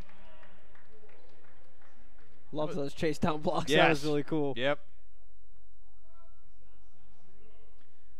So now Cirillo will head to the free throw line, looking to add to his 10 points on the afternoon. Cirillo 4 of 7 from the field, 2 of 3 from three-point range, and now making 11 points on the day as he knocks down his first free throw of the day. Also a textbook lesson, Charlie, on how to fill the lane correctly by Cirillo.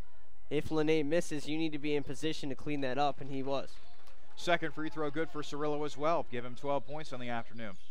48-36 lead for John Carroll. 45 seconds remain in the first half. Jackson dribbling the ball up the court for Capital. All of a sudden got double teamed. Now a three-pointer on the way for Chukran. That's no good. Cox with the rebound. Misses the shot, but his putback is good. Yeah, he just wanted an extra rebound there. Pad his numbers a little bit. Caleb Cox now with 10 points. First Crusader to reach double figures in scoring this afternoon. 10 and 7. About a second differential between the shot clock and the game clock, so John Carroll can virtually hold for the last shot of the first half. Lenane, just dribbling the ball. Doesn't have a care in the world right now. He'll now pass it off to Vujicic. 3 seconds on the shot clock. Vujicic misses the shot, and Cirillo is able to get it in at the buzzer. Boy, what a first half it was for John Cirillo. 14 points for the junior, and that is how the half will end. John Carroll 50, Capital 38. Coming up, we will have the Rusty Bucket halftime show. We'll take a look at scores around the OAC. Also throw in some Division I men's basketball scores for you and take a look at the halftime stats. This is your home for Crusaders men's basketball, the Capital Sports Network.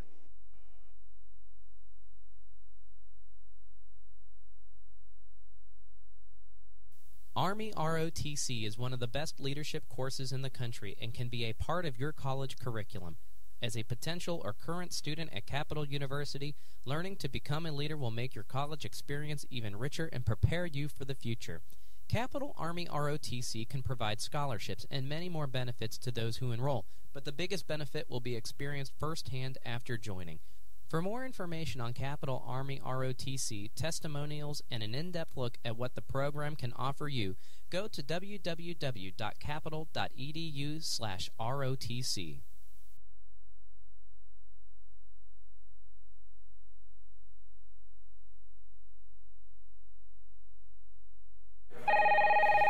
Jimmy John's, world's greatest gourmet sandwiches. Ed speaking. Yes, I need a sandwich delivery right away. What kind of sandwich? I don't care. Just get it to 215 Elm Street right now. I'm on my way. Jimmy John's. Thanks for getting here so fast. You're welcome, sir. Here's your sandwich. By the way, did you know your house is on fire? That's why I called Jimmy John's. Fire makes you hungry? No, I knew you'd get here fast. Grab a bucket. We're going to need more than 2 guys, sir. You're right. What'll we do? Leave it to me, sir. Hello, boss. Send everyone you got to 215 Elm. Doesn't matter what kind of sandwich, sir. I'll explain later. Thank you, sir. Jimmy John's. Come in. Sir, did you know your house is on fire? Yes, I did. Grab a bucket. Jimmy John's. Come in. Sir, did you know your yes, house I is did. on Grab fire? a bucket. Jimmy John's. Come in. Sir, did you know... Yes, I did. Grab a bucket. Jimmy John's. Come in. Sir, did you... Yes, I did. Grab a bucket. Fire department. Come in. Sir, did you know you... It's okay, Captain. We got it handled. Care for a sandwich? Thanks, but tell me something. Shoot. Why didn't you call the fire department first? I did.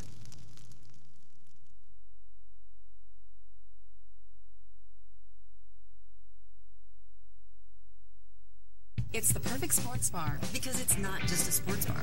I'm Gary Calico, founder and president of Rusty Bucket. A lot of families build their sports world around the bucket. It's not just a guy's night out. You can bring your wife, you can bring your kids. We get a lot of groups in after games. Great place after the game. Kids love to come here. The Rusty Bucket Restaurant and Tavern. The Rusty Bucket is a proud supporter of the Capital Crusaders. Visit us after the game at 2158 East Main Street and grab life by the bucket. Dill's Greenhouse is a local family business dedicated to offering the best shopping experience and honest prices for your gardening needs. If you're in need of annuals, perennials, vegetable plants, or any variety of gardening tools and resources, Dill's Greenhouse is more than happy to get you on the right path. Dill's Greenhouse is located at 5800 Rager Road in Groveport, Ohio, and is open 7 days a week. Visit them online for more information at dillsgreenhouse.net. Dill's Greenhouse. Only nature does it better. Just as fresh as its pizza, Donato's is fresh off of its 50th anniversary and still serving the Columbus area with pride. Now introducing online ordering, Donato's Pizza is ready for your order at any time from anywhere. Donato's also features a gluten-free menu and will even cater your next big event. Donato's Pizza in Bexley is located at 2800 East Main Street and is available by phone at 614-235-4477. Donato's Pizza, proud supporter of Capital Crusader Athletics.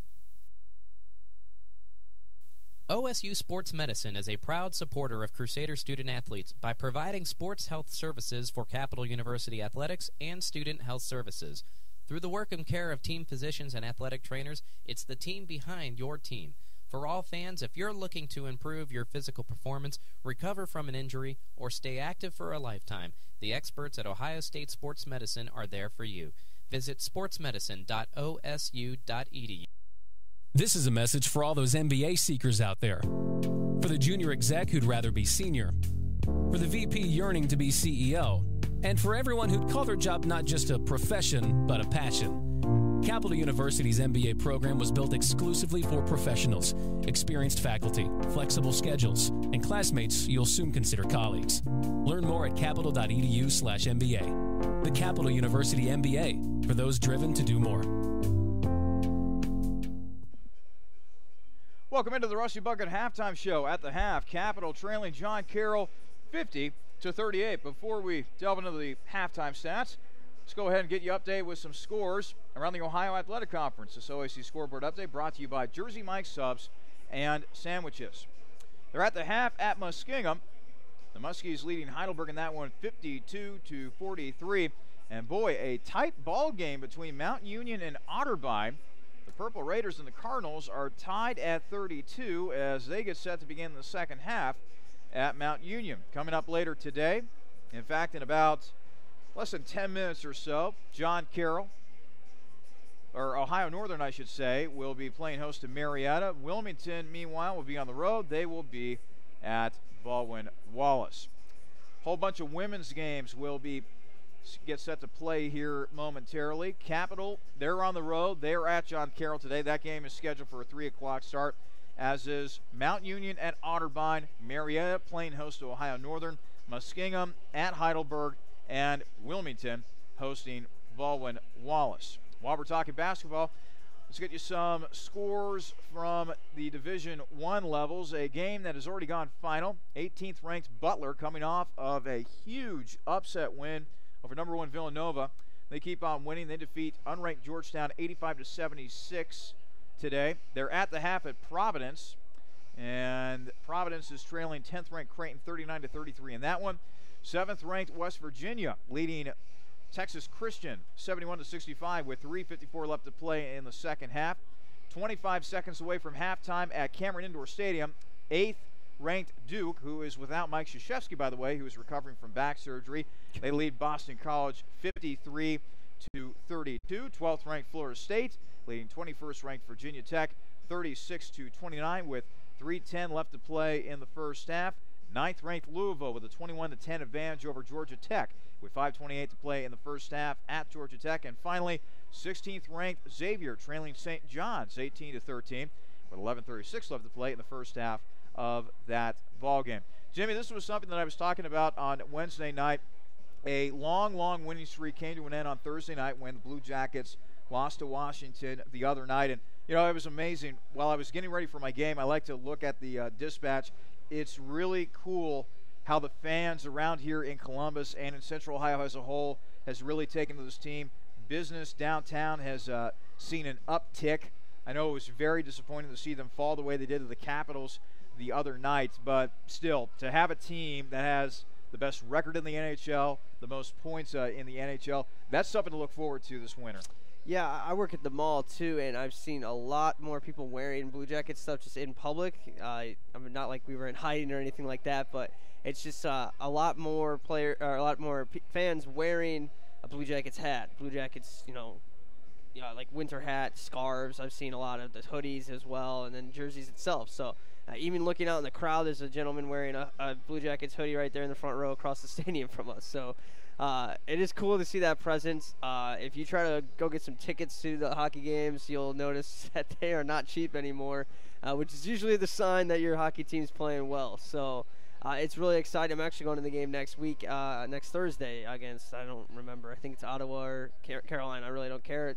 Haven't gone to a hockey game in a while, and it's good to see that the Blue Jackets are finally good again. So hopefully it's not a big letdown like it was a few years ago when it looked like they were poised to make a big run and then just came up short next year, went dead last. So hopefully the winning's here to stay this time. And by the way, before we get to the halftime stats, big football game on Monday night, the college football playoff national championship game between Clemson and Alabama. I heard on the radio today it was Monday. I'm like, oh, wow, it is Monday. It really snuck up. I guess when Ohio State lost, I kind of just... How do you think that game is going to shake out? You got a great rematch. I think if you asked me 2 weeks ago, I would have told you Bama would win by 2 touchdowns no matter who they played. But Clemson looked really good against Ohio State, and I don't know, just the fact that they played last year gives, I think, Clemson a little bit of an edge because they've kind of seen Alabama a little bit. But I think Alabama's going to win the game, and I think you'd be pretty stupid to not pick Alabama to win. But, crazier things have happened. We've seen a lot of upsets in college football, especially in some big games as well. And I think it's going to be at least an entertaining game, and it is a cool storyline being a rematch. And I think Coach Sweeney's a really underrated coach at the D1 level, and this is a real chance for him to prove himself as well as his team. A tough matchup, though, against Alabama. They're just so good. This is my personal opinion. If Dabo Swinney leads Clemson to a national title on Monday night, I think he firmly entrenches himself as the third best coach in Division I college football behind Nick Saban and Urban Meyer. Yeah, I mean, it'd be tough to argue with that. I mean, you still have Bob Stoops of the world and some of them, but Jimbo Fisher. Right, but I mean, Fisher has won a championship recently, but Stoops really hasn't won much lately himself. And just the way that Clemson has been a powerhouse here for a few years, kind of quietly, but I mean, they beat Ohio State in the Orange Bowl a couple years ago, and they've been in BCS games now for the last 5 to 7 years. They've been around. They've had some big pros as well. Sammy Watkins and C.J. Spiller had a nice little run there as well. So they're starting to get that pro talent. They're starting to get on that national scene, and they're just not someone that you can dismiss. I just think, man, they came a long way. They should have lost that game to NC State. They lost that game to Pittsburgh, which they kind of just coughed away, honestly. Yep. And just to see the difference, the way they came out and played against Ohio State from how they looked, 6 weeks prior to that. Amazing job by Coach Sweeney, really refocusing his guys, and they survive. I mean, it happens. It happens throughout the year. You're going to have a game where you probably should lose, but you come away with that win. I think they struggled earlier in the season against Troy, too, at home. They won that game by like 5.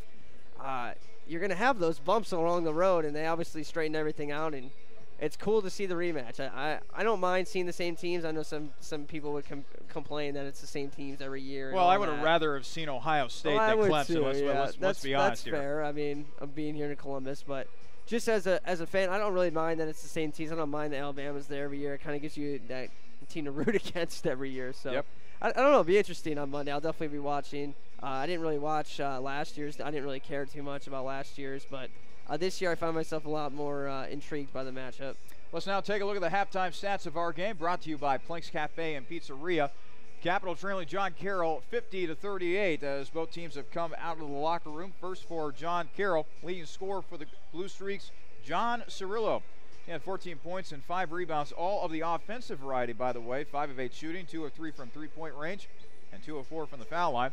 10 points for Ryan Berger, 6 points for Simon Kucharowicz, 2 points for Tim Ludlow, 8 points for David Lenane Jr., 6 points for Antonio Vujicic, and 4 points for Doug Caputo. The Blue Streaks shot 46% from the field, 5 of 15 for three-point range, good for 33%. And they were also 11 of 15 at the foul line, good for 73%. Capital, meanwhile, was led offensively by Caleb Cox. He had 10 points to go along with 7 rebounds on 2 of 3 shooting from the field and 6 of 8 shooting from the foul line. 2 points each for Tyler Jamison, Austin Schreck, Tyrell Jackson, and Gavin Wildermuth. 5 points for Will Hanna, 6 points for Gia Haya, and 9 points for Joey Weingartner. The Crusaders shot 46% from the field. They were only 3 of 11 from three-point range, good for 27%. And they were 11 of 16 from the foul line, good for about 69%. Jimmy, the big statistic that's standing out for me, however, actually two of them. First of all, John Carroll out-rebounded Capital 24-15, but 13-4 in favor of John Carroll when it comes to offensive rebounds. Well, here's the stat that I'm looking at right now, Charlie. Capital's starters, 3 for 12 from the field with 6 points combined, 0 for 5 from 3. The bench is 9 for 14, 3 for 6 from 3. That's a big issue. You have to have some scoring from your starters right now. You look at the splits from John Carroll.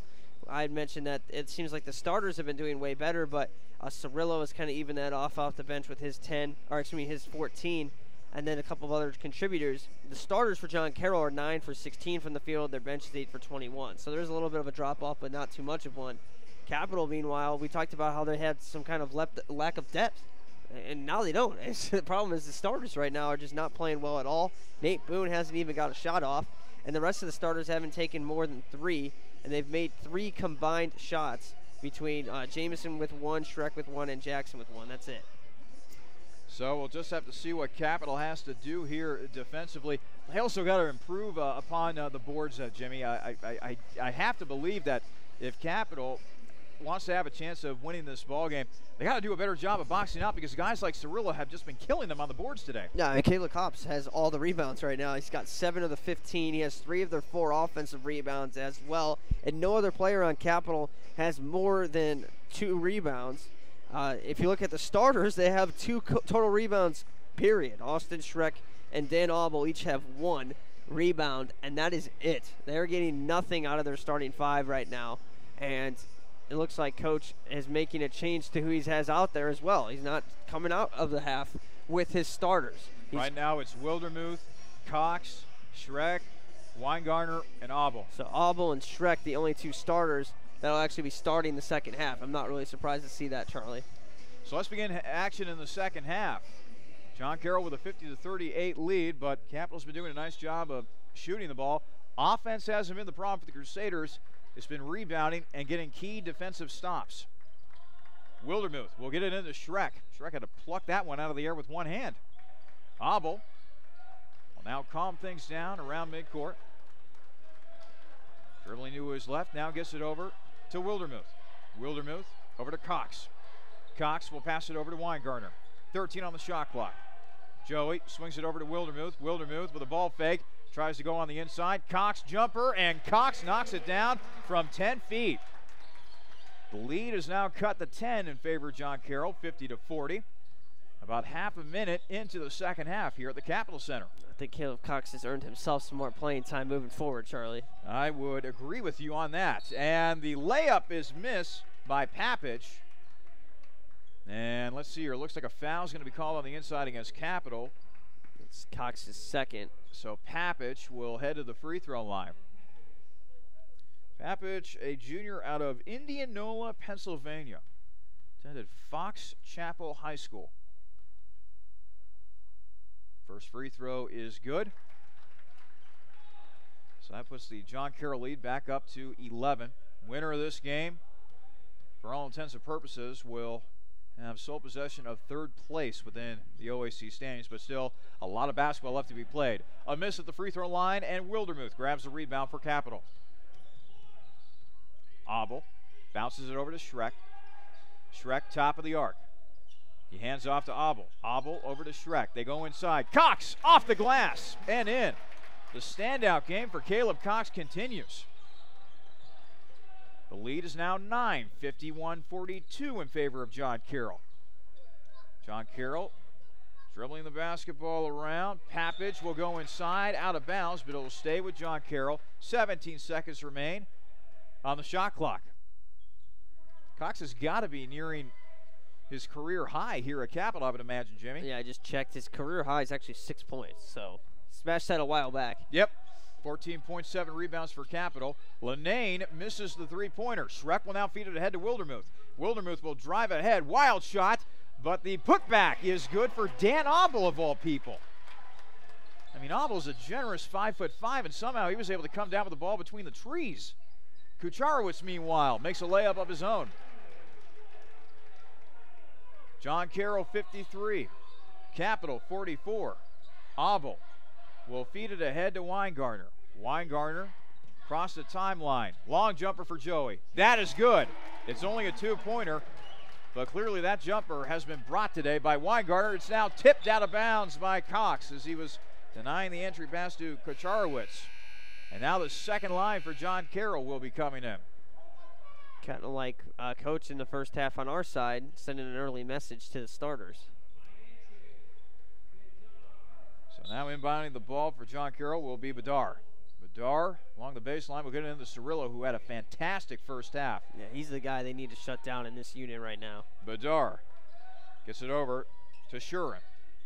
Now they go inside to Caputo. Caputo trying to back his man down. Loose ball. Caputo almost losing it. Now he kicks it back out to Cirillo. Nice ball fake. Jumper, no good for Cirillo. Weingartner comes up with it for Capital.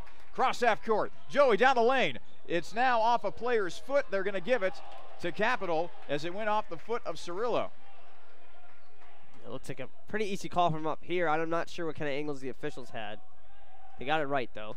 I don't know what Cirillo was arguing about. It clearly went off his foot. Yeah, it doesn't hurt to sell the call a little bit. Weingartner trying to get it in, but a turnover on the inbounds pass as Caputo was able to knock it away. Cirillo on the inside, losing the ball, but a foul called against Capital as Shurin lost it for the Blue Streaks, but looks like he got bailed out by a foul call. Shurin's coming off back-to-back 20-point performances. He's a junior from Brecksville, Ohio. Same place as Dan Abel, actually. He's 0 for 5 from the field in this one, but don't sleep on him. He can get going early or get going quickly. Shurin knocks down his first free throw attempt as Tyrell Jackson checks in for Capital. So, unless I'm way off on this, Dan Abel and Shurin were at one point high school teammates. It looks like they went to different high schools, actually. It looks like there's a Brecksville Broadview Heights High School, and then got it. Looks like Dan went to Brecksville High School. Second free throw made as Schreck will feed it ahead to Cox. Cox, full out of steam. Count the bucket and a foul for Caleb Cox, who continues to pour in points for Capital today. Wow. Did not expect to see 16 and 7 out of Caleb today. Welcome back, Caleb. So now he'll have an opportunity to try to complete a three-point play. What a game turned in by Caleb Cox so far. And good call on him, Charlie. You've been very high on him from last year. First, or I shouldn't say first, only free throw for Cox is good. It's now a 55-49 lead for John Carroll. 17-15 remaining in the second half. Cirillo bouncing around, and now he'll finally get it back outside to the perimeter to Shurin. Shurin trying to drive the lane. That floater, no good, and the rebound taken by Dan Abel. Once again, Dan Abel holding his own against a very tall John Carroll lineup. This is the part now where they're in the middle of the run and it kind of stalls for them. Schreck trying to lay it up, but his shot was blocked from behind by Shurin. Now it's Cirillo who will bring it across half court for John Carroll. Shurin trying to dribble on in. Almost got away. Well, might have gotten away with the travel as Caputo was able to finish at the rim. Abel feeds it ahead to Schreck. Cox back inside. Cox off the glass and in. Unreal. Keep on feeding it to the big fella. He's got a good game going here.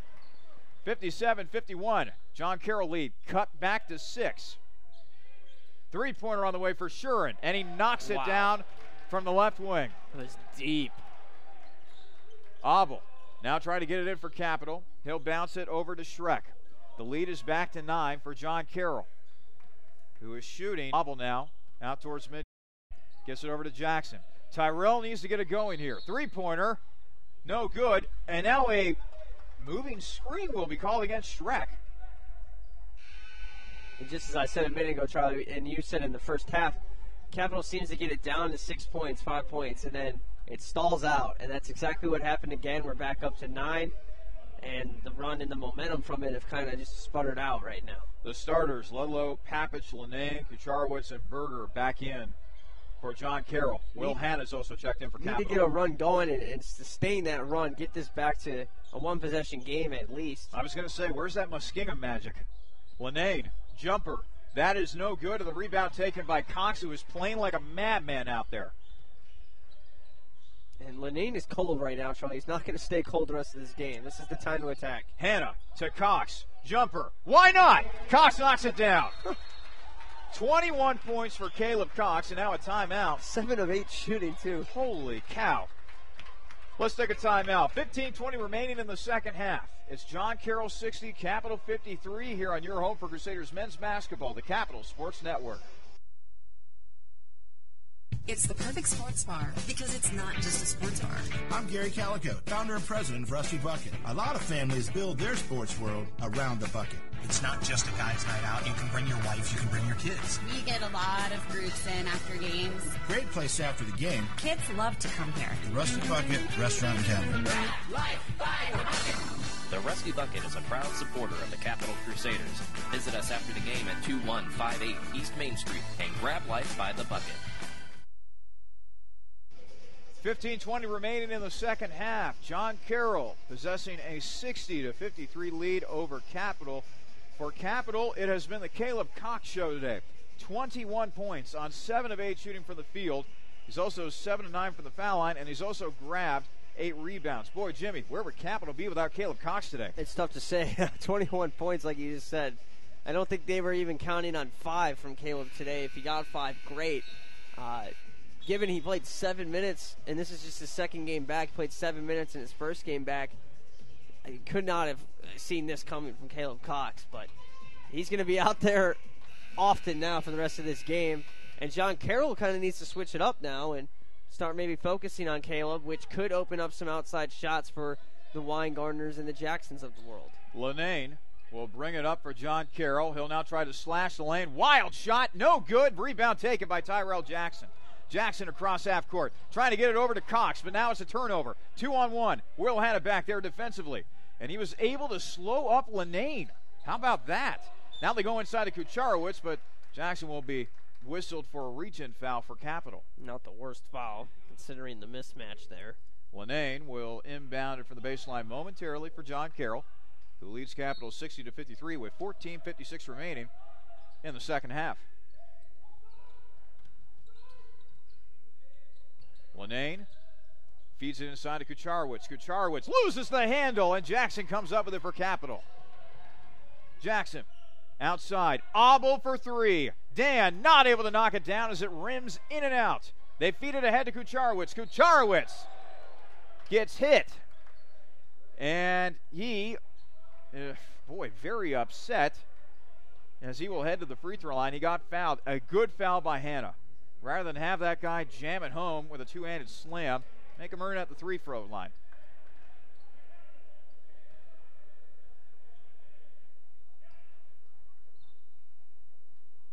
So Kucharowicz still waiting for the ball here, and he finally gets it. He's a right-handed shooter. Free throw is up and no good. No wonder Hannah wanted to foul him. As Wildermuth will check in for Joey Weingartner. Jane O'Neill will also check in for Capital for Dan Obel. This is a pretty similar lineup to the one that we saw make that run against Otterbein. Hoping for that same magic here pretty soon. Kucharowicz's second free throw is good. So he splits the pair. The lead for John Carroll is 8. 61-53, approaching 14.5 to play in the second half. O'Neill will feed it ahead to Cox. Cox had the leap, but he was able to catch the ball. Wildermuth on the right wing. Gavin going over his options. Now it's over to Hannah. 13 on the shot clock. Hannah over to Jackson. Jackson will let loose a 3. That is no good for Tyrell. Boy, Tyrell has been very quiet here today. They feed it ahead, and a foul will be called against Hannah as he was on the back of Berger, who made the shot. And now John Carroll is looking to pull away here. Gotta go harder there with that foul. If you're gonna give him the contact, make sure he can't make that layup no matter what you do. Hannah's trying to plead that he didn't foul. Wouldn't have been the worst foul, though, anyway, Charlie, if he did. Just make sure he doesn't make the layup. Berger will now try to complete the three-point play. And he does. And just like that, the lead is back up to 11 for John Carroll. 64-53, 14:08 remaining in the second half. O'Neill Over to Wildermuth. Wildermuth trying to get it over to Hannah, but it goes out of bounds. So John Carroll will now have the ball. Papich on the far side.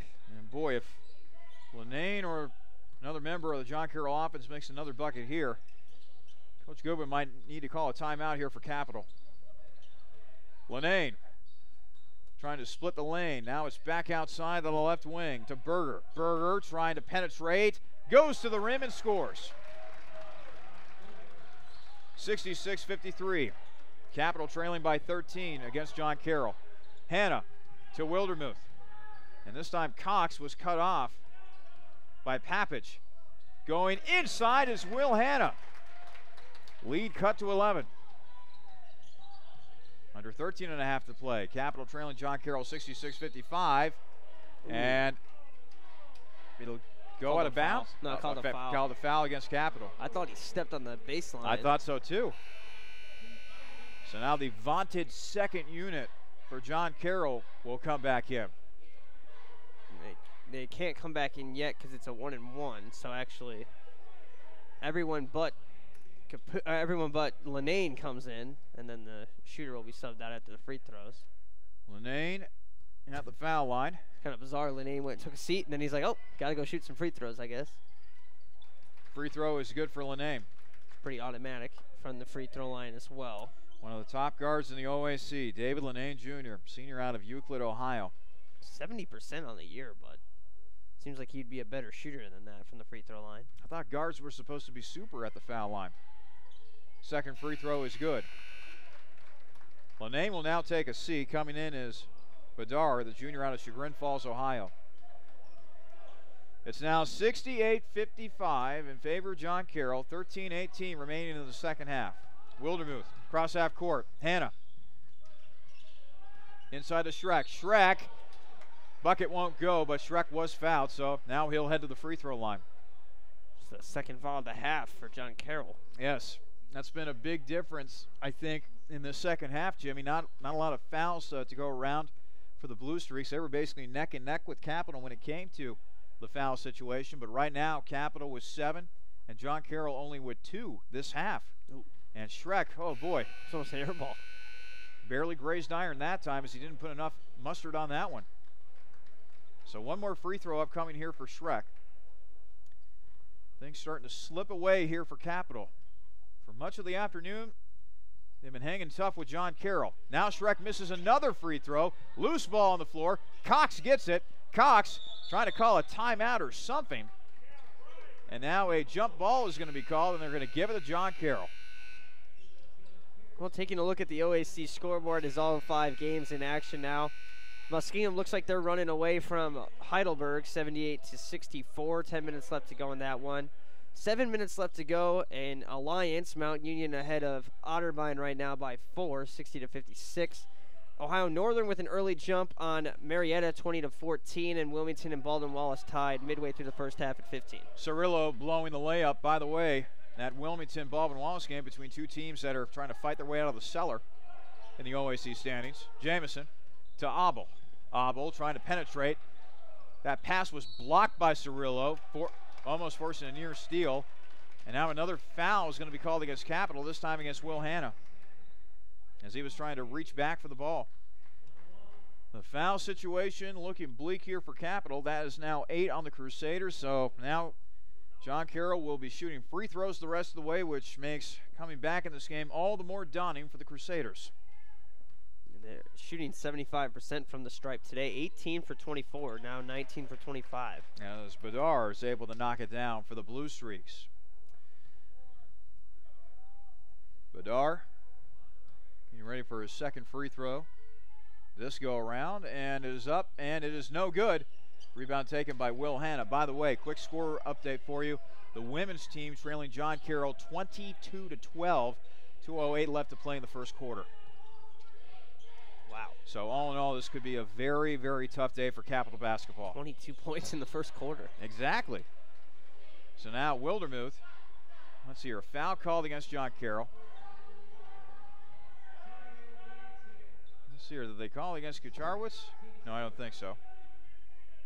Abel will inbound it from the near side.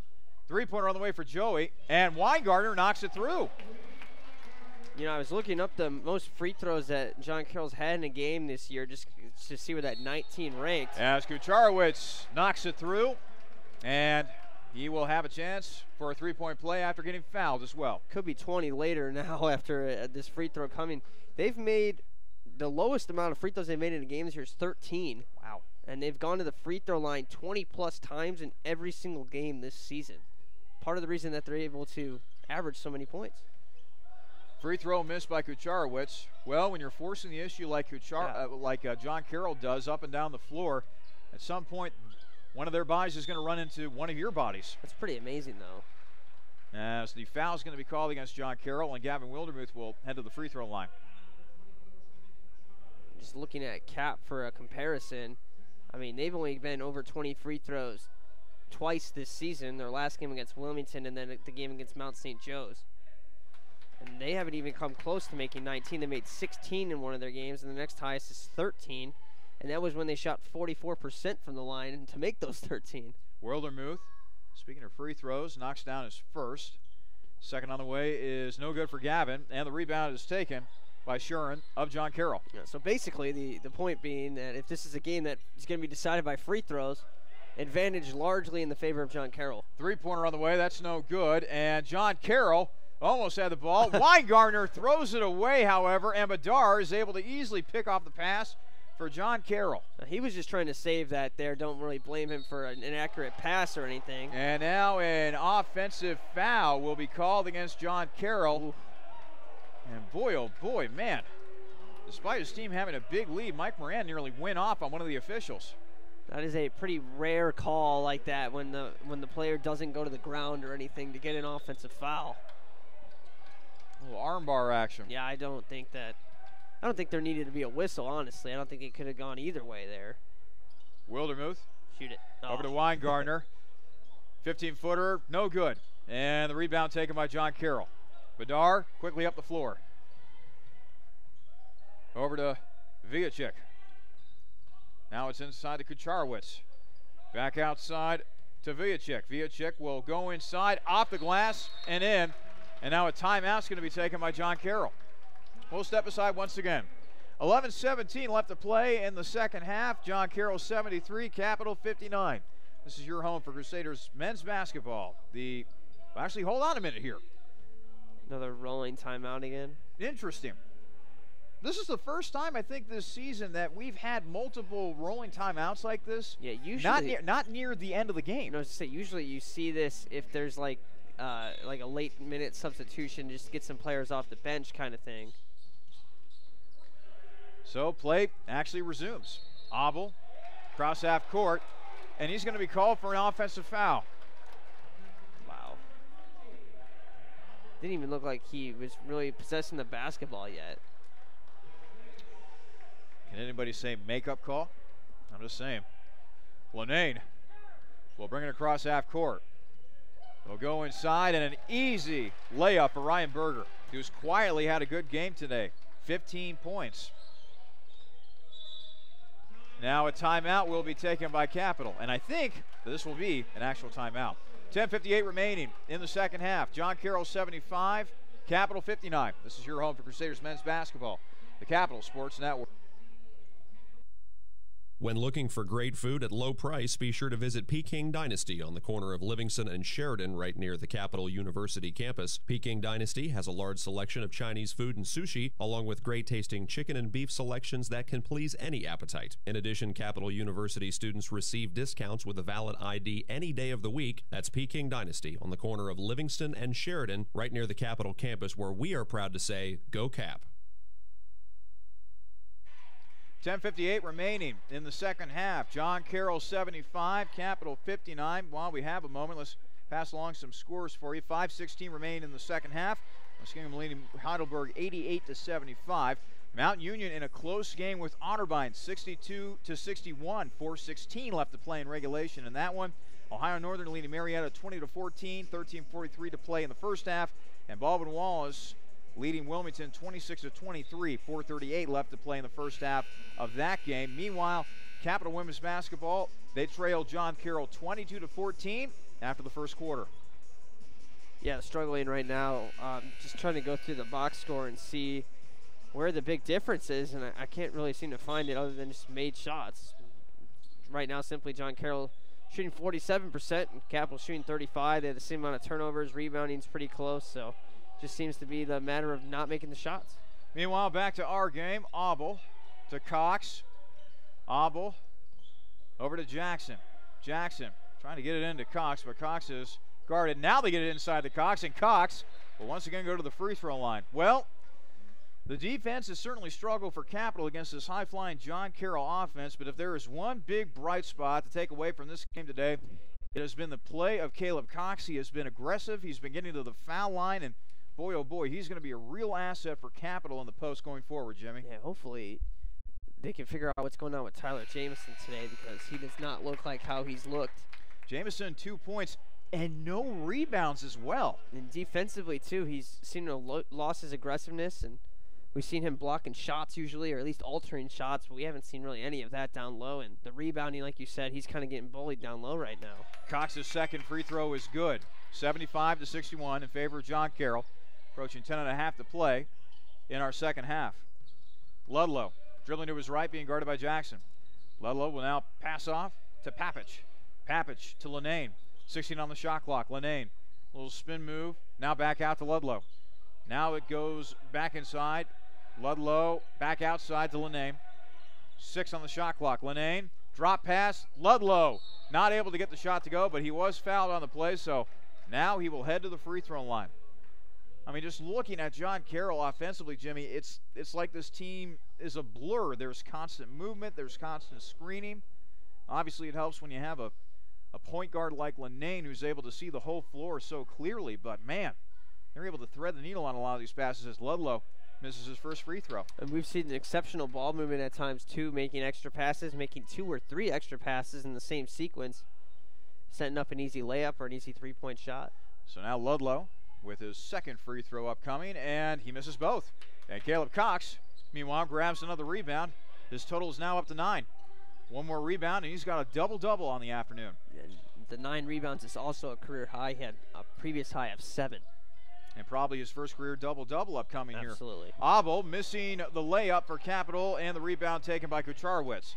John Carroll back the other way, and missing the layup, and missing another layup, but the third time the charm for John Carroll as Ryan Berger's finally able to put it home. Boy, Berger's got 19 in this game. That came pretty much out of nowhere, too. Exactly. The way that Cirillo has been playing, the way that Kucharowicz has at times played very well on the inside.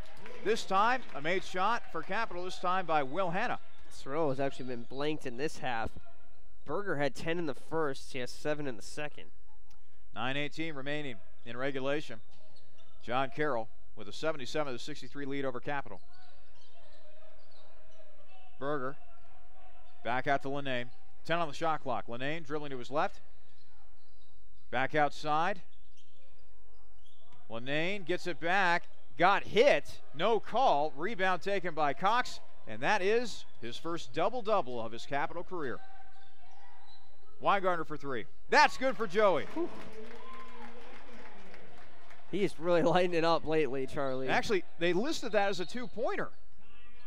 It was only Capital only had 63 previously, and the point total went up to 65. Doesn't look like he's too angry with it. And another rolling timeout by John Carroll as you see the players making that spinning hand motion. But Coach Goodwin is taking his timeout. And look at, you see that number 25 there from John Carroll coming over to the huddle and trying to listen in on what's going on. Kind of like, oh boy, what was the game? I think it was Georgia and Auburn. I think Georgia was huddling and an Auburn player came in to listen and they didn't even notice for like 20 seconds or so. I just saw Matt Shuren. He was the one that was emphatically spinning his hand there, number 25, saying, let's go. And then he went over towards Capital's huddle, get a quick listen in. As Cirillo was able to knock down the jumper. Yeah, don't try to antagonize a guy like Damon Goodwin who is 2 times your size, buddy. I'm just saying. Weingartner trying to bring it across half court. You don't want to be looking for that kind of trouble. Weingartner Jumper. It's good. He can fill it up. No doubt about that. 79-67. John Carroll with the lead. That's 18 for Joey. Bedard back outside. Lene. Let's see here. Charge. Yep. Charge will go against Viacek. There's O'Neal making his impact defensively. That's why he's out there. Well, let's see if Capital can make things a little interesting here. There's still a lot of time left on the clock. That's now the 17th foul on John Carroll. So the next foul will give Capital a chance at free throws. As it's thrown into Cox. Back to Joey. Now ahead to Jackson. Tyrell dribbling in. Inside to Cox. And Cox will lay it in once again. It's now back down to 10. Cirillo. Cross half court. Shurin. Now it's over to Viacek. Viacek. Jumper in the lane is good. 12-point lead for John Carroll. 81-69. 7.5 to play. Fed ahead. I do not know how Schreck was able to make the catch that time, but he was able to make the catch anyway. Cirillo, meanwhile, will be whistled for the foul, and Schreck will head to the foul line. I mean, Schreck literally Odell Beckham'd that ball and plucked it out of the air with his right hand. I have no idea how he was able to hang on to that one. I like that. Schreck, meanwhile, will go to the foul line. And he misses the foul shot, and Cirillo grabs the rebound. Bedard on the left wing. Over to Viacek. End of the ball game, by the way, is Preston Williams for the first time for John Carroll. Viacek dribbling around. And a scoop shot is good. Boy, he was just constant motion on that play. And no one guarded him at the end there. Cox was able to contest the shot at least, but when you're that high up in the air, that's an easy layup. Cox gets it over to Jane O'Neal. Weingartner, three. Joey knocks it down. He's just unconscious right now from the field. 8 for 12 again, now with 3 straight 20-point performances. We'll keep it right here at the Capital Center for right now. 6:48 remaining in regulation. Capital trailing John Carroll 83-72. More scoreboard updates for you. The women's team trying to claw their way back in their game with John Carroll. They trail the Blue Streaks 25-20 with 7:07 remaining in the second quarter. In a moment, we'll get you some score updates around the OAC when it comes to both men's and women's basketball. Let's start on the men's side. No games have gone final as of yet. Muskingum looking pretty. They lead Heidelberg 96-80 with 1:49 left to play in regulation. Mount Union trailing Otterbein 68-66 with 2:23 left to play in that game over in Alliance. Ohio Northern leading Marietta 35-28, 6:07 remaining in the first half. And they are 52 seconds away from halftime at Baldwin Wallace. The Yellow Jackets leading Wilmington 35-27 in that one. And some women's scores for you. Baldwin Wallace leading Wilmington 26-20 with 6:56 left to play in the second quarter. Heidelberg leading Muskingum 30-25 with 2:39 left to play in the second quarter of their game. Marietta and Ohio Northern taking on one another, and it is the Polar Bears leading Marietta in that one 32-18. Finally, Mount Union taking on Otterbein, and Otterbein leads Mount Union in that one 28-25 in the second quarter. 6:45 meanwhile left in our game. John Carroll 83, Capital 72. So an 11-point lead for John Carroll right now, but because of the play of Caleb Cox and Joey Weingartner, Capital's still alive. Preston Williams gets it over to Viacek. Loose ball, and Jackson comes up with it for Capital. Terrell knocks it down. And a foul also called on John Carroll on the play on the inside. Nice, count the basket, we'll take that. It's going to go against Cirillo. It's his third. So now Cox will head to the free throw line. Okay. John Carroll bringing their starters in. So in addition to the 2-point shot by Tyrell Jackson, Cox will now get a 1-and-1 here. Basically a 4-point trip if he makes these free throws. So Caleb Cox sophomore out of Cincinnati, back at the foul line. First free throw, good. 26 points for Caleb Cox to go along with 10 rebounds. He is at a monster of a game tonight. Trying to cut into this John Carroll lead a little further. And he does. John Carroll 83, Capital 76. Lenane motors up the floor, almost throwing it away. Now it's swung around. Papich into the hands of Berger. Now it's over to Papich once again. They go inside to Kaczorowicz. Kaczorowicz trying to back Cox down. Layup is good. You can't teach length. You can't teach that footwork, though. That was even more impressive. And now another foul called against John Carroll. It's a lazy foul defensively there. And that draws the ire of Mike Moran, I can tell you that right now. O'Neal will be shooting his first free throws of the season. I'd imagine he's pretty good. Let's hope so. Capital down by 9 at the moment. Like you said, your point guard's supposed to be good free throw shooters. First free throw, well, no good. Couldn't have jinxed him any harder, I guess. Yes. I didn't want to say it. I don't believe in those jinxes, sorry. You have the right to your own opinion, let's just say. It's interesting that we haven't seen any of G. Yahaya this half as well. I was going to say, he has been noticeably absent. I see him sitting right there on the end of the Capital bench, and he hasn't even taken up his warm-up yet. Yeah, he still has his warm-up on, which leads me to believe maybe an injury or something happened. O'Neal, meanwhile, misses both of his free throws. Lenane drives and misses the layup as Schreck comes away with the board for Capital. Schreck to Weingartner for three. Joey knocks it down from the left wing. He is making everything. 24 points for Joey Weingartner. The lead for John Carroll is now 85-79, 5:20 left to play in regulation. Things getting a little more interesting here at the Capital Center. Cirillo misses the shot, but he was fouled. Looked as though by Schreck, so now he will head to the free throw line. And both teams are in the double bonus, so it is free throws the rest of the way for both squads.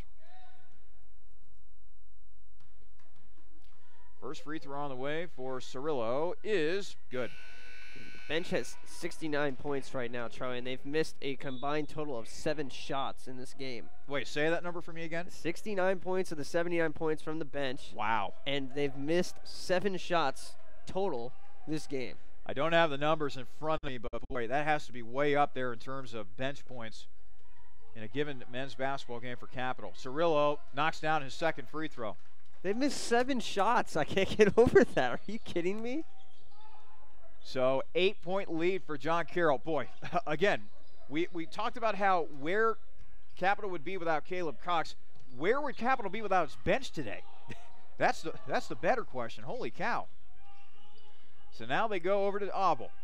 Capital trailing John Carroll 87-79. They got 5 minutes to work with here. Schreck will drive the lane and score with the right hand. The lead is now down to 6. 87-81 in favor of John Carroll. Dribbling on the inside. Lenane misses the shot. And the rebound taken by Joey Weingartner. Weingartner over to Jackson. Tyrell over to Abel. Abel for three. Dan knocks it down from the left corner.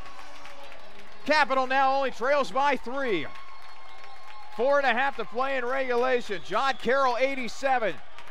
Capital 84. And now the crowd at the Capital Center is getting to their feet. But Cirillo's right there to quiet the crowd, at least for right now. It ends a 15-4 run, but it was getting pretty loud in here. The fans had something to cheer about. 89-84. John Carroll still with the lead, but Capital is in this thing right now. Weingartner nearly losing the ball that time. Might have gotten grabbed, but no call.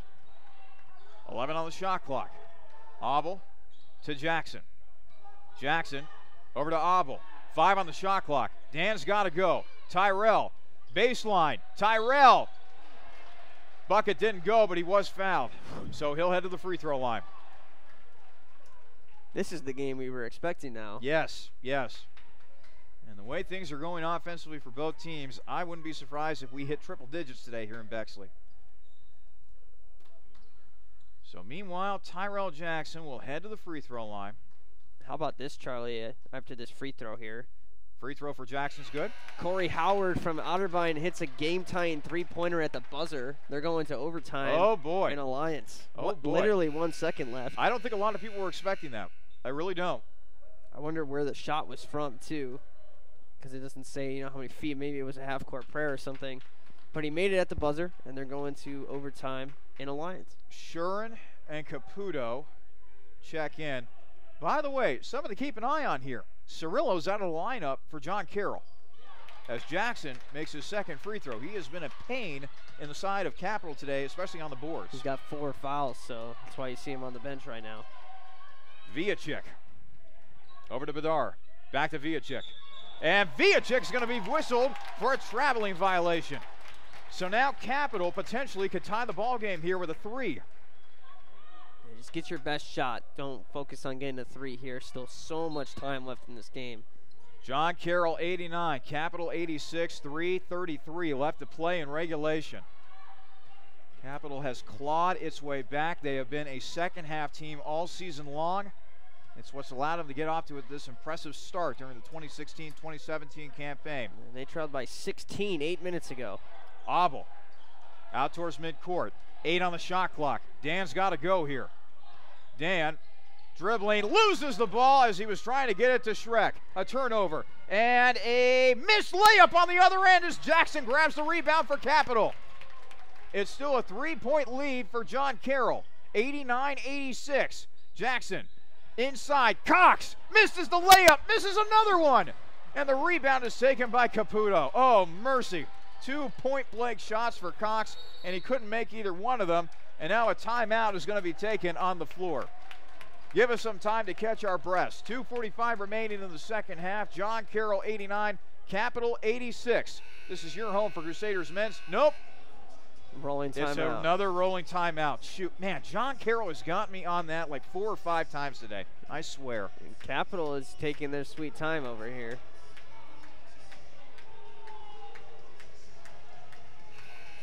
I'm not sure what the rule is on that, Charlie, because I've never seen so many rolling timeouts like this. I don't know if Capital's entitled to time because they called the timeout or what the deal is, but the officials seem to be giving them some time. Well, in any case, John Carroll back with the basketball.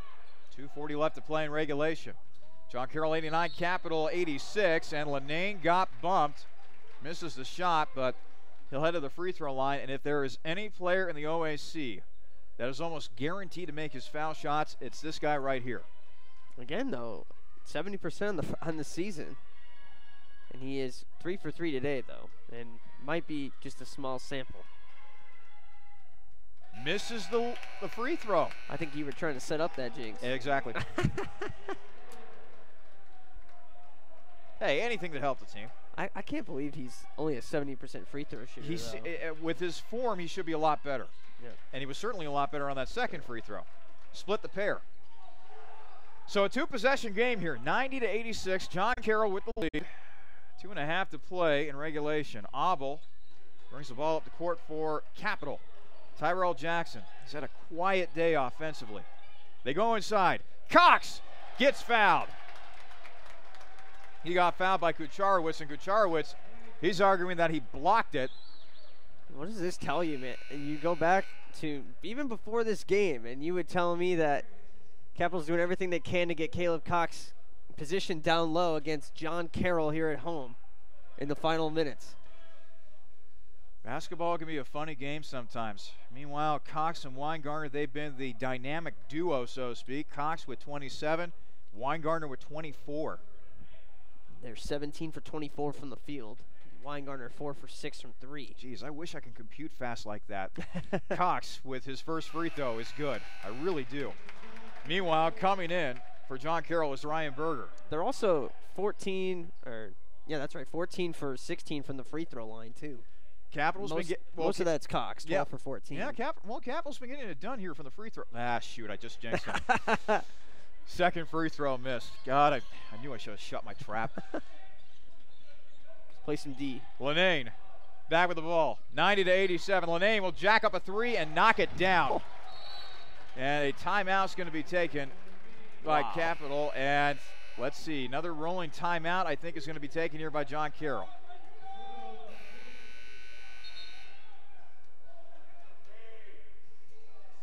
so bizarre.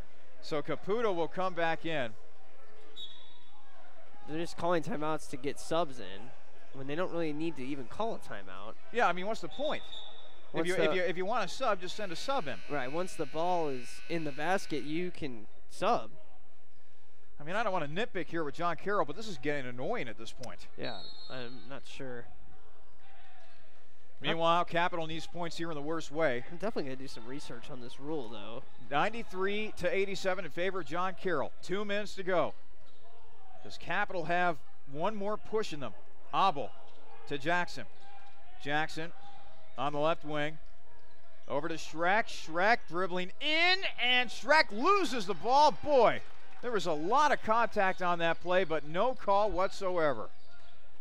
Lenane will bring it across half court, and for the first time all day, John Carroll is content with salting away the clock. That was such a big-time three from Lenane that last possession.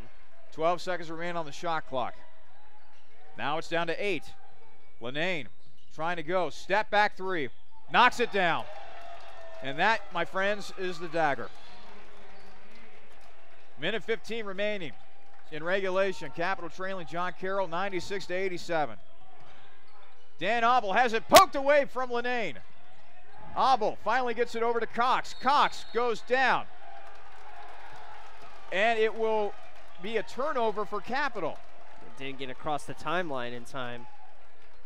Wow. But, I mean, that doesn't make sense because the ball was across the timeline and then knocked back over the timeline. So the 10-second rule shouldn't apply. They already crossed half court. So now we're having a conference between a couple of our officials. Dan Abel had the ball across half court, was poked away, and then they were recovering the ball on this side of half court, but that rule is out the window at that point once you cross the timeline. So I think that's what they're going to tell the John Carroll bench, and it should be Capital basketball. For now, keeps them in the game. Minute 3 remaining in regulation. Said David Lenane would not stay quiet for long, Charlie. He's up to 17 points now and was 3 for 11 from the field before those bang back-to-back threes.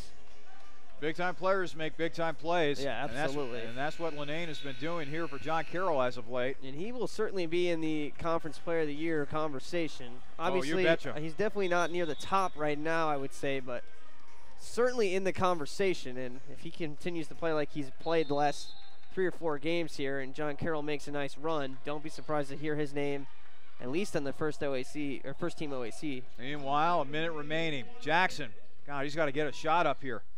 Tyrell knocks down the jumper. 96-89. Lenane with the ball. Abel's got to think about fouling here. Lenane has it poked away. Jackson the other way. Jackson inside, and Hannah loses it right off his hands. That is a tough pass, but he made it. It got through. You've got to glove that. Get it up in the air. John Carroll 96, Capital 89. 44 seconds remain in regulation. Capital needs a miracle here just to force overtime. Couple defensive stops, though. They might be in business as Cirillo checks back in for John Carroll. It's back in the hands of Cirillo. And Cirillo had his pocket picked, but they're going to give the ball to John Carroll as the ball went out of bounds on the far side. 39.7 seconds remain. Yeah, I think first player that's not Lenane that touches it, if you don't get a quick steal, you just got to foul at this point. And they will get it in. Cirillo almost had it picked. Now they get it over to Lenane. Foul. Capital, Jimmy, they're not fouling. Got to foul. There it is. Ryan Berger finally gets fouled. 30.2 seconds remain. Tyrell Jackson will be assessed a foul. Twice almost came up with that steal. And coming back in for Capital momentarily here will be Joey Weingartner. Meanwhile, Berger, he's got 19 points in this game. Again, it's just been a quiet, it feels like a quiet game for Berger, but he's quietly put together 19. I don't know how that makes sense. As Berger knocks it down and now make it 20. So one more free throw for Berger upcoming as Weingartner finally checks in for Capital. If he knocks down this free throw right here, it makes it a 9-point game. And then Capital will have to start jacking up threes. Second free throw is good. Coming back in is Viacek. By the way, John Carroll now 2 points away from reaching triple digits. And by the way, our scoreboard does not allow for triple digits. Just pointing that out. Jackson, jumper. Tyrell knocks it down. Cuts the John Carroll lead to 7. 22.4 seconds remain. And Capital has one more timeout to work with.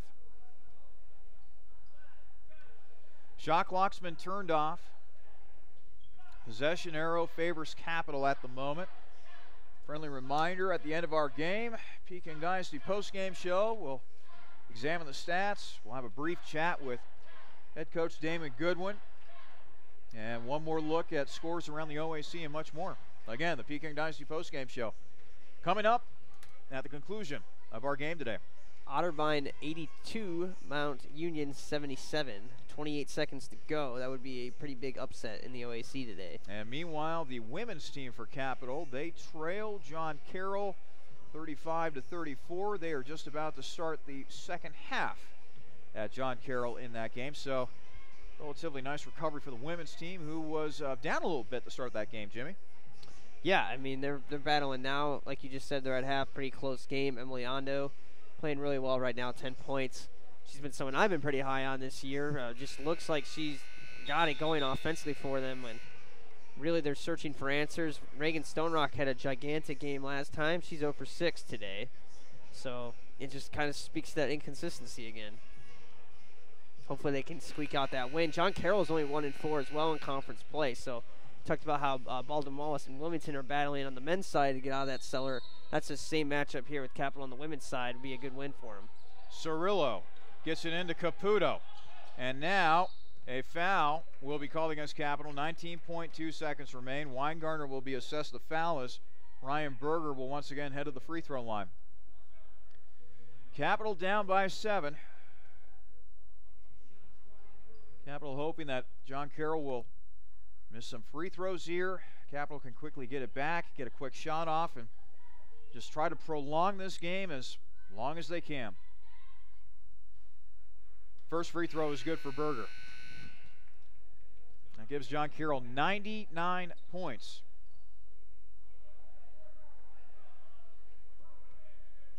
And if Berger makes his second free throw, give John Carroll 100 points on the day. And he does. I think this is the first time we have seen an opponent score at least 100 points against Capital. They snuck that one in there. Okay. Oh, good. There's room for, I don't think there's room for 200, but there's enough for a 1. Okay, good. 15 seconds and counting. Jackson, boy, he's dribbling around a lot. Weingartner inside. Cox gets it to go. Nice pass. 11 seconds to go. Caputo will be fouled by Jackson. 193. Favor John Carroll. 93 is the first highest we've seen this season from Capital.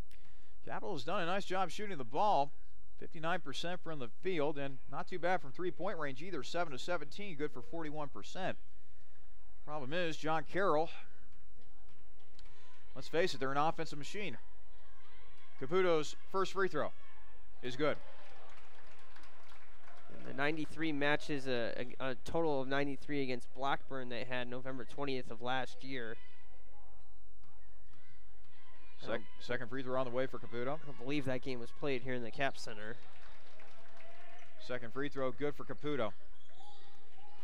Jackson, cross midcourt. Tyrell to Abel for 3. That's no good for Dan. Ball tipped up in the air. Hannah to Weingartner. Joey will let it go. That one will not go, and the buzzer sounds. Our game is over. John Carroll outscores Capital 102-93 as they pick up a win, and for all intents and purposes gets sole possession of third place within OAC. Meanwhile, Capital still searching for their first win of the new year of 2017, losing to Wilmington earlier this week and losing to John Carroll once again by a final of 102-93. Coming up, the Peking Dynasty postgame show. We'll talk with head coach Damon Goodwin and much more. This is your home for Crusaders men's basketball, the Capital Sports Network. This is a message for the nurses among us, for those who dream of saving lives, for those who are driven to improve care, And for those ready to help heal what's broken, be it a single bone fracture or an entire hospital system. Capital University's advanced nursing programs are built for you. Engaged faculty, immersive learning, and intimate classes where you'll know everyone's name. To learn more, visit capital.edu/nursing. Advanced nursing at Capital University, for those driven to do more. Army ROTC is one of the best leadership courses in the country and can be a part of your college curriculum. As a potential or current student at Capital University, learning to become a leader will make your college experience even richer and prepare you for the future. Capital Army ROTC can provide scholarships and many more benefits to those who enroll, but the biggest benefit will be experienced firsthand after joining. For more information on Capital Army ROTC, testimonials, and an in-depth look at what the program can offer you, go to www.capital.edu/ROTC. This is a message for the... When looking for great food at low price, be sure to visit Peking Dynasty on the corner of Livingston and Sheridan right near the Capital University campus. Peking Dynasty has a large selection of Chinese food and sushi, along with great-tasting chicken and beef selections that can please any appetite. In addition, Capital University students receive discounts with a valid ID any day of the week. That's Peking Dynasty on the corner of Livingston and Sheridan right near the Capital campus, where we are proud to say, Go Cap! Welcome to the Peking Dynasty postgame show. Capital falls to John Carroll today by a final of 102-93 alongside Jimmy Bloomfield. I'm Charlie Danis. Jimmy, I think you and I were both expecting a track meet considering the style of play that John Carroll plays offensively. I was not expecting this big game that Caleb Cox had for Capital. Yeah, I think it's safe to say no one here was expecting that emergence of Caleb Cox, but it's awesome to see 30 points and 11 rebounds off the bench. His previous career high was 6 points, and his previous career high for rebounds was 7. And he put up a 30 and 11 tonight. That is huge if they can count on him. That's just like picking up a player in a trade almost at this point of the season. This is kind of the time where we saw Weingartner come in last year as well. So it is a huge lift when you talk about losing guys like they did earlier in the year. Now they kind of add a player with Caleb Cox, giving them some much-needed depth in the front court. Let's now go ahead and take a look at the final stats brought to you by the CU Society of Sports Management. First for John Carroll. Hot off the presses. Yes. That was very good timing, as a matter of fact. Ryan Berger led the Blue Streaks in scoring with 23 points on 7 of 9 shooting from the field, 2 of 4 from three-point range, and a perfect 7 of 7 from the foul line. 13 points for Simon Kucharowicz, 2 points for Tim Ludlow, 1 point for Brian Papage, also 1 point for Noah Bedar, 12 points for Antonio Vujacic, 20 points for John Cirillo, 5 points for Matthew Shurin, and 8 points for Doug Caputo. For the game, John Carroll shot 52% from the field. They were 8 of 21 from beyond the arc, 38.1% from downtown, and they were 28 of 39 from the foul line, good for 72%. Meanwhile, for Capital, Caleb Cox was your leading scorer for the Crusaders. He had 30 points on 9 of 12 shooting, 12 of 15 from the foul line. Also had 11 rebounds on the afternoon. Joey Weingartner with 24 points on 9 of 14 shooting from the field, 4 of 7 for three-point range, and 2 of 2 from the foul line in this one. 2 points for Tyler Jamison, 4 points for Austin Schreck, 5 points for Dan Abel, 10 points for Tyrell Jackson, 3 points for Gavin Wildermuth, 9 points for Will Hanna, 6 points for G. Yahaya. All of them scored in the first half. And now we're joined by the head coach of Capital Men's Basketball, Damon Goodwin. Our postgame coach interview brought to you by the Capital ROTC. Oh, actually, wait. We don't have the head coach in here. We're joined by one of the assistant coaches, Coach Goldston.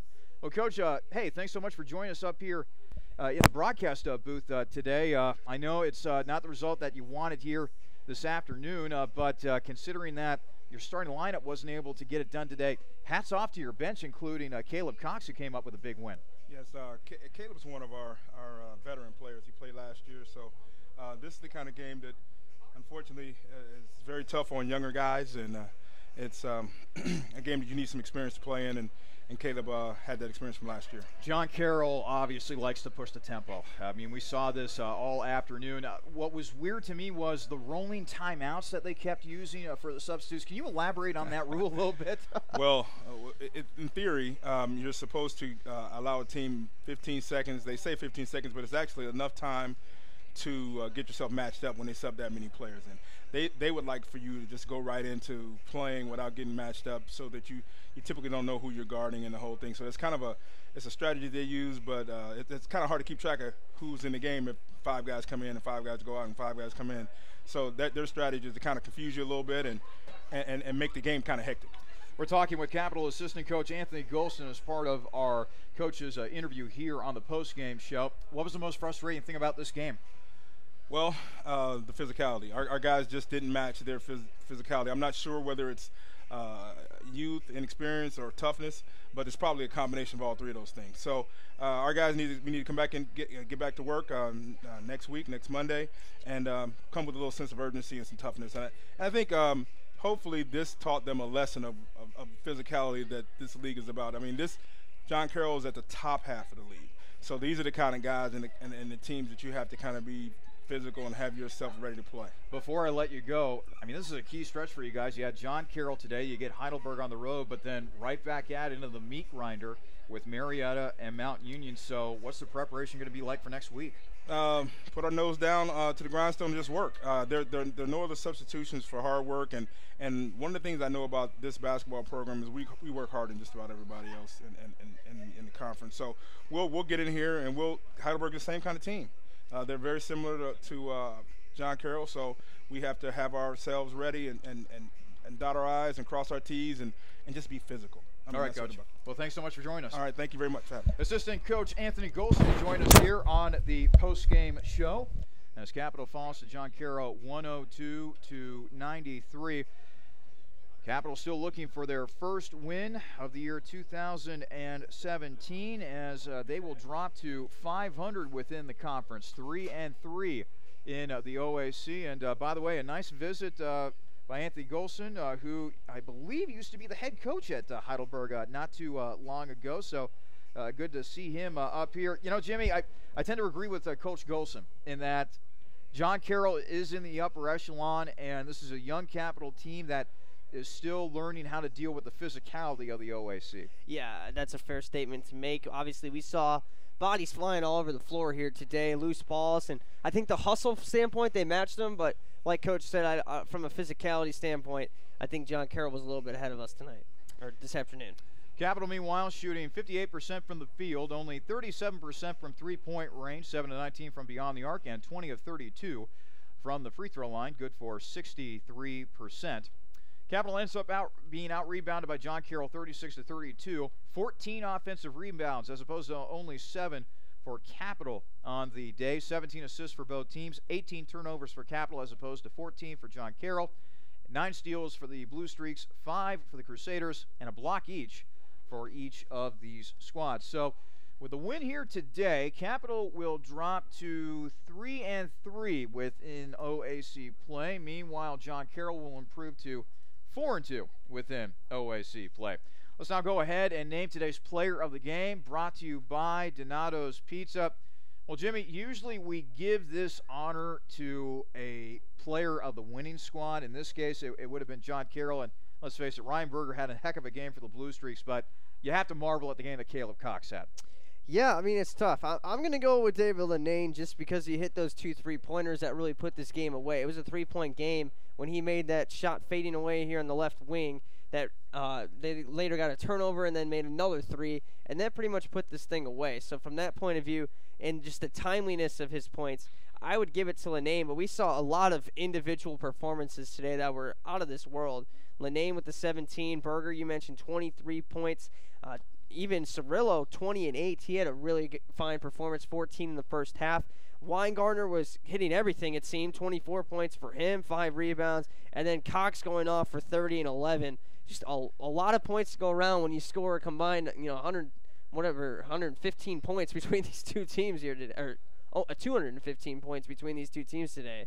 It's just an amazing game. 195. I cannot add. Sorry, Charlie. Yeah, it's all right. Before we let you go, it's been a long day. We got there, and I want to reiterate this stat that we were talking about the starters and the bench. The starters today shot 9 for 23 for Capital, 1 for 9 from 3, had just 19 points, and the bench went 24 for 34, 6 of 10 from 3, 74 points. Boy, boy, where would Capital be without the bench today? And that's got to be a record for them in a while, at least in a while. And it's also the first time this decade they've allowed 100 points at home. Let's now take a look at the OAC scoreboard one more time. This OAC scoreboard update brought to you by Jersey Mike Subs and Sandwiches. Right now, the women's team leading John Carroll 36-35 with 7:58 left to play in the third quarter. We had a big upset earlier today when it came to OAC men's basketball. Otterbein on the road against Mount Union. They took Mount Union to overtime, and they beat Mount Union 86-84. Big win for the Cardinals right there. Another final, Muskingum defeats Heidelberg 101-94. Right now, 19:55 left to play in the second half, so they have just gotten underway in the second half at Ohio Northern, who leads Marietta 47-38. And finally, Baldwin-Wallace leading Wilmington 46-41 with 11:32 left to play in the second half of this one, or that one, I should say. And finally, some scores on the women's side. As we mentioned, Capital trailing by 1 against John Carroll, that game being played at John Carroll. Ohio Northern leading Marietta 36-22 as they are getting set to play the second half of that one. 8:03 left to play in the third quarter at Wilmington. The Quakers trail Baldwin-Wallace 39-29. 2:49 left to play in the third quarter at Heidelberg. The Berg leading Muskingum, 46-39. And finally, Otterbein leading Mount Union 44-40. That game is in the second quarter. 6:03 left to play in the first half of that game. So our next game is going to be on Wednesday. The men's team on Wednesday will be at Heidelberg, which means that the women's team will be playing host to the Berg as well. And Jimmy, hopefully the women's team, they can get a win today over John Carroll. They can kind of build off that win that they had over Wilmington earlier this week, and this could be the start of something for the women's team as they try to dig themselves out of the cellar in the OAC standings. Yeah, dig themselves out of the cellar is the right way to put it. Right now, they're battling with 1-4 John Carroll. Get a win there, get a win against Heidelberg, and they're right back in the thick of things. Obviously, I don't think they're going to be competing for a conference championship this year, in the regular season, that is. But they can still battle their way back, maybe get into the top half of the conference and find a way to get into that OAC tournament, and anything can happen if they start playing some better basketball a month from now. So the goals haven't really changed for this team. It's just they're not going to get that regular season crown. Now you got to start focusing on just playing better basketball and getting into that tournament where anything can happen. Our game on Wednesday night will tip off at 7:30, which means we will get things started with the Jimmy John's pregame show beginning at 7 o'clock. And Jimmy, this is going to be me for a little bit. You're going to be busy with some stuff next week, so I should have you back on the 18th of January when the men's team takes on Marietta. Yeah, that's a good game to come back for, so I'm pretty excited about that. We were treated to a great game here tonight, a great finish at least. Thought it may be a little bit closer throughout, but you know, it was a 3-point game with 2 minutes left. We heard the crowd get into it. It was a really fun atmosphere, and I'm sure with the students here for that Marietta game and the Mount Union game as well, that's going to be a pretty crazy few games here for the men's team. All right, well, until then, be safe, and I will see you on that Wednesday. You got it. For my broadcast partner, Jimmy Bloomfield, this is Charlie Danis saying one final time. The final score today from the Capital Center, John Carroll 102, Capital 93. We will see you on Wednesday night when the women's team plays host to Heidelberg. Tip-off scheduled for 7:30, pregame show scheduled for 7 o'clock. So long, everybody.